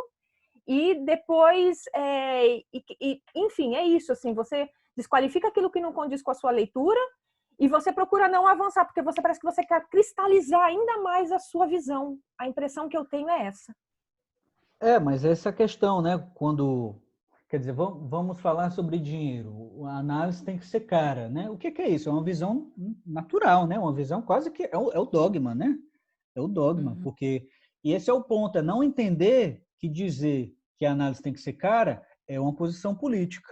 Sim, né? sim. Porque esse é o ponto. Se eu estou apresentando outra coisa aqui para você, camarada, eu estou justamente mostrando para você que o seu dogma, que está lá nos artigos sobre a técnica, que você está até hoje repetindo, isso tem a ver com uma questão política. Não tem nada de tábua da lei, não, que vem de Moisés. Né? Não é o Freud não é Deus, né? Nesse sentido. Né? Então, é preciso politizar, justamente. Olha isso, né? A gente não politiza nem o dinheiro, né? Nem o dinheiro, né, que circula no análise, a gente se permite politizar. Né? A gente fica com essa história, né, de que, bom, eu não posso negociar os valores, o valor tem que ser de tanto para tanto. A gente entra nessas posições muito naturais. A análise não é para qualquer um mesmo, e a gente vai se fechando. Né? Nem dinheiro a gente politiza. Olha a loucura que é isso. Né? Considerando... É quase a posição... Desculpa. Não, pode falar. Não, é quase a posição mesmo. É quase a posição do burocrata, assim, né? De tipo, não, mas esse aqui é o trâmite, ó, não tem outra coisa para fazer, né? É aí e isso que tá dado. Exato. Não se mede. E repito, o erro é justamente esse, não perceber que o que você está construindo, que você está repetindo há 120 anos, é uma política, é um tipo de posicionamento político seu. Você fala como se fosse natural, você fala como se fosse dado, você fala como se fosse assim, uma coisa óbvia, mas não é. E esse é o ponto. Quando a gente apresenta uma outra possibilidade de leitura, a gente está justamente fazendo isso. Olha, tem uma outra forma de ver isso aqui. Né?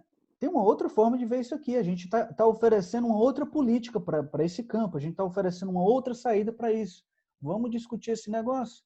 Agora, para quem acha que a sua teoria é natural, não tem discussão possível. Não tem. Né? Então, esse é o ponto. A gente precisa chegar forte com essa discussão política nesses espaços. Senão, a gente vai só falar com as paredes. Né? E para você ver, né, tem essa questão aí, você disse, são 120 anos de uma mesma teoria. Então, são 120 anos de uma mesma teoria, que não avança, entende? Como as pessoas estavam dizendo sobre a teoria da sexualidade, as teorias feministas, elas estão indo para algum lugar, entendeu? Você vê que abre o leque. Antes você pensava, né, sobre o feminismo de uma certa forma, hoje já vê que existe uma interseccionalidade entre todo o que compõe ali um escopo. E parece que na psicanálise tudo permanece igual a 120 anos, entende? Parece que tudo continua do mesmo jeito e as pessoas parece que não gostam de questionar, porque parece que elas buscam isso, assim, a afirmação e a cristalização, e não o questionamento e o avanço da teoria.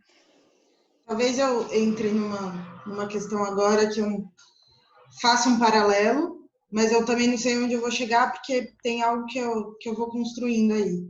Desse lugar da psicanálise não é ciência, e de como a ciência é institucional, é construída, até mesmo quando eu fui pesquisar a questão endócrina, que eu comentei aqui, dessa possibilidade de mudança de lugar, né, de um avanço, de pesquisa, de experimento, de pensar num lugar de ciência, e de que a psicanálise, quando ela está nesse lugar de que não é ciência, me parece que é exatamente tá há 20 anos no mesmo lugar. Assim.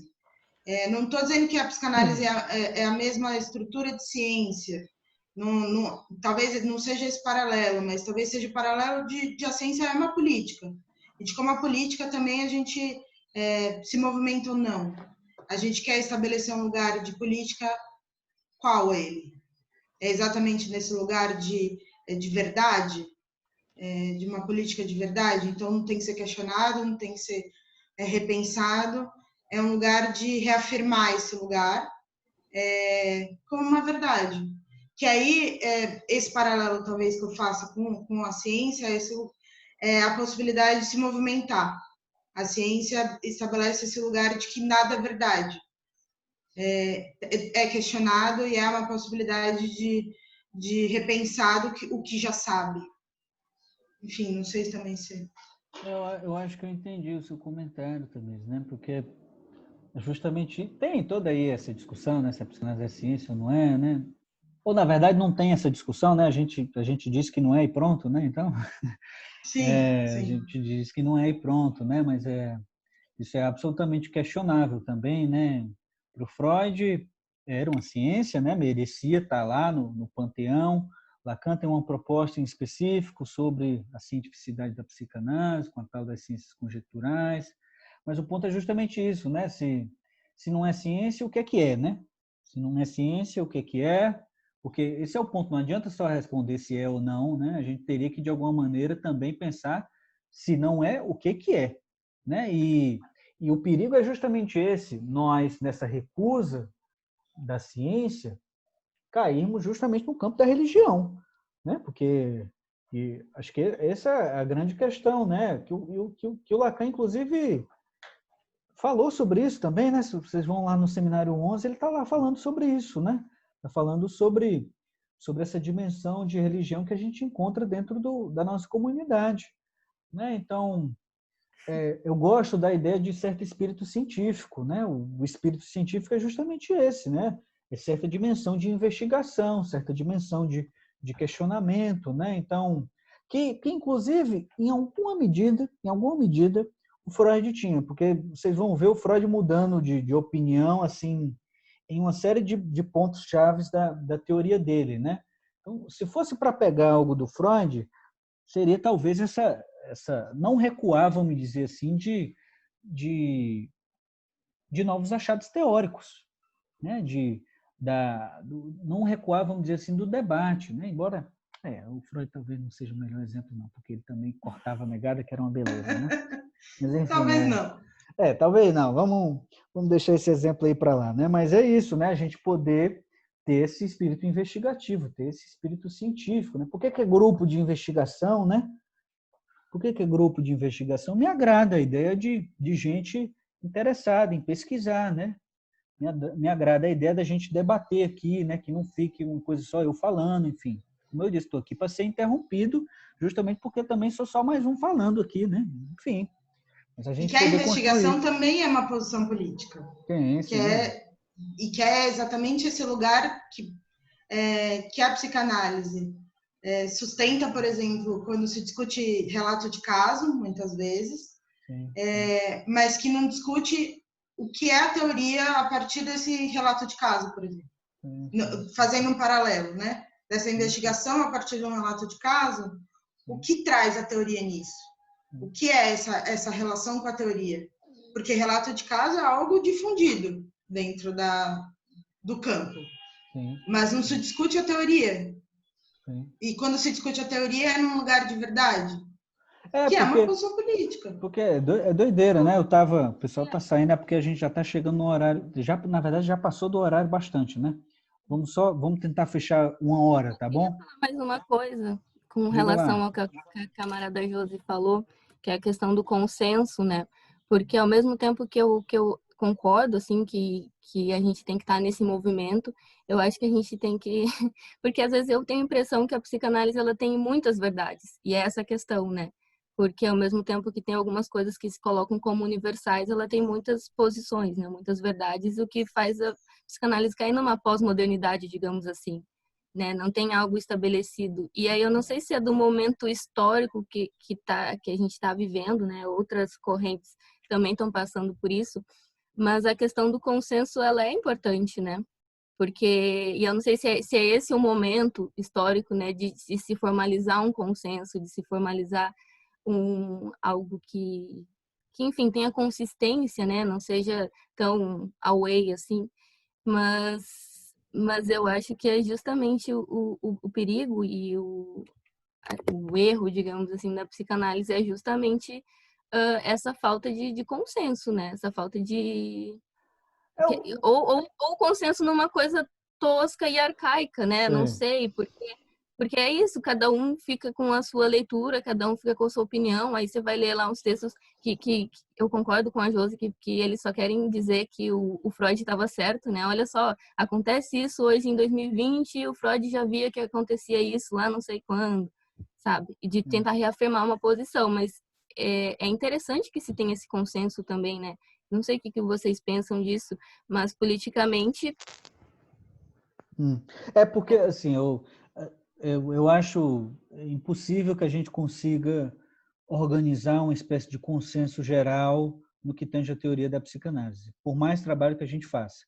No entanto, isso não quer dizer que a gente não precise ou não... No entanto, é como se isso não quer dizer que não seja necessário para a gente construir um tipo de consenso e um grupo forte que sustente isso. Esse é o ponto, né? Porque qual é a oposição que a gente tem em relação a isso, né? É justamente a ideia de que você mencionou, que cada um com a sua leitura, né? Então, esse é o ponto, né? Esse cada um com a sua leitura, isso é uma praga, isso é um absurdo, né? É um absurdo essa história, né? Porque não é uma lógica liberal, né? É um individualismo reinando ali. Exatamente, o individualismo que contamina a própria forma como nós articulamos a teoria. Então, você vê um monte de gente fazendo freestyle com psicanálise, né? Ou então concebendo as coisas de forma assim, muito pobre, né? Mas esse é o ponto, né? Essa história de ir discutir com alguém, mas essa é a minha leitura, essa não sei o quê.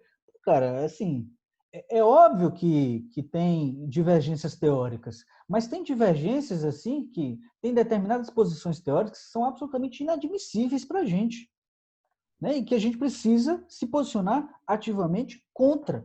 Então, essa história de que o transexual ou um travesti, sei lá, tomar tudo isso na seara da psicose, da perversão, isso é absurdo, né?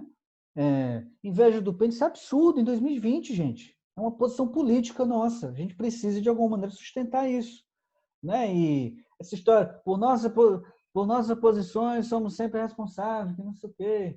Aí faz a má leitura, né, do texto lá da Ciência e Verdade, né? Aí diz, não, é porque eu li assim. Não, você pode ter lido assim, mas é uma leitura errada, uma leitura equivocada, porque tem isso também, tem determinados elementos dos textos, tem determinadas citações que apontam para um ponto em específico. Você não pode fazer qualquer coisa com a citação, né? Você não pode fazer com que ela diga o que você quer, como Lacan fazia frequentemente, né? Pegava as citações do Freud, deformava lá e dizia outra coisa lá. Isso é absurdo, gente. Isso é absurdo, né? É absurdo no sentido não de que o autor não possa ser questionado, mas que a gente precisa transmitir ele com certo grau de seriedade, né? Mas, enfim. Vamos tentar finalizar por hoje, né? São 1h. Espero que vocês tenham gostado aí da leitura do caso, né? Eu me divirto. Assim, passo muita raiva, mas também me divirto, assim. Na verdade, mais me divirto... Quando é o próximo? Quando é o próximo, né? A pergunta da pessoa aí, né? Já quer mais, né? Rapaz, Tamires, vamos tirar umas férias aí, né? Vamos tirar umas férias. Claro, mas já estou... Exatamente como você falou, eu também me divirto. É algo que, assim, vou sentir falta. Acho importante as férias, mas espero que a gente retome em algum outro momento. Assim. Tô pretendendo, né? Tô pretendendo retomar em 2021, talvez no primeiro mês lá de 2021, eu venha com outras propostas, mas a ideia é que eu pegue textos curtos e a gente se propõe a discutir eles aqui, e eu estou tentando fazer um caminho mais ou menos organizado. Eu vou tentar seguir com Freud, talvez com 1 ou 2 textos mais, e depois fazer uma passagem gradual para o Lacan, né? Para a gente começar a discutir depois Lacan, né? E Legal. chegar no Lacan sem estar tão ingênuo, né? Sem estar tão ingênuo assim do Freud. Porque esse é o ponto. Quando eu li Freud com mais atenção, de forma mais crítica, quando eu chegava para ler o Lacan, as coisas que ele falava sobre Freud eu já me tocava que o que ele estava falando era uma mentira, o que ele estava falando era um grande malabarismo dele. Por isso que é importante ler Freud, é para a gente não cair nas bobagens que o Lacan ou quem quer que seja diga sobre Freud, né? Então, para alguém dizer, por exemplo, Freud já sabia disso aqui, isso aqui. Não, tem esse texto aqui, camarada. Ó. Vamos falar sobre esse texto também, né? Quer dizer, a gente ter de alguma maneira munição teórica para falar sobre as coisas de forma mais complexa, né? Porque a gente não aceite o que dizem para a gente sobre Freud. Né? E é por isso também que é importante que a gente leia Lacan, né? Para que a gente também não caia, né, no mesmo problema, né? De ler os lacanianos, né? Falando sobre Lacan sem ter essa compreensão, né? Do que é que Lacan diz. Embora ele diga, e esse é o ponto, ele diga coisas absolutamente contrastantes, né? Em vários momentos. Mas a gente ter esse refinamento, a gente ter noção dessas contradições e dessas inconsistências, faz com que a gente consiga avançar no debate, né? Que a gente não fique paralisado só numa posição de passividade, né? Nessa construção aí que a gente está propondo, né? Então é isso. Vou tentar avançar um pouquinho mais com Freud, em um ou dois textos, e depois a gente vê alguns textos do Lacan para ir trabalhando. Ok? Maravilha. Pô, espero que vocês tenham gostado aí. Foram só 3 encontros, né? Foi até rapidinho, né? Foi bem rapidinho. Rapidinho. Top demais, então. E aí a gente continua os debates aí no... Vou deixar o grupo lá rolando, tá bom? Quem quiser sair do grupo, sai. Vou deixar o grupo rolando. E aí vou mandar o PDF da biografia, né, Maísa? Vou mandar o PDF da biografia da jovem homossexual, para quem se interessa, está em espanhol. E aí a gente vai debatendo também, tá certo? E eu vou mandar a foto das partes cinzas. Porque Ótimo, Maísa. eu fiquei pensando, sabe? Que a gente tem que questionar mesmo, não pode ouvir como verdade aquilo, né? Porque às vezes é a interpretação da pessoa, né? E eu acho também que se o Freud e o Lacan tivesse vivo ainda, muitas coisas que eles escreveram, talvez eles mudassem, né? Porque as pessoas estão em constante construção, né? Pois é, bom ponto, né? Bom ponto, verdade, né? É isso. Prazerzão. Obrigada, PH. Tamo junto, viu, Obrigada. pessoal? Até a próxima. Gente. Tchau. Beijo, gente. Tchau. Tchau. Tchau.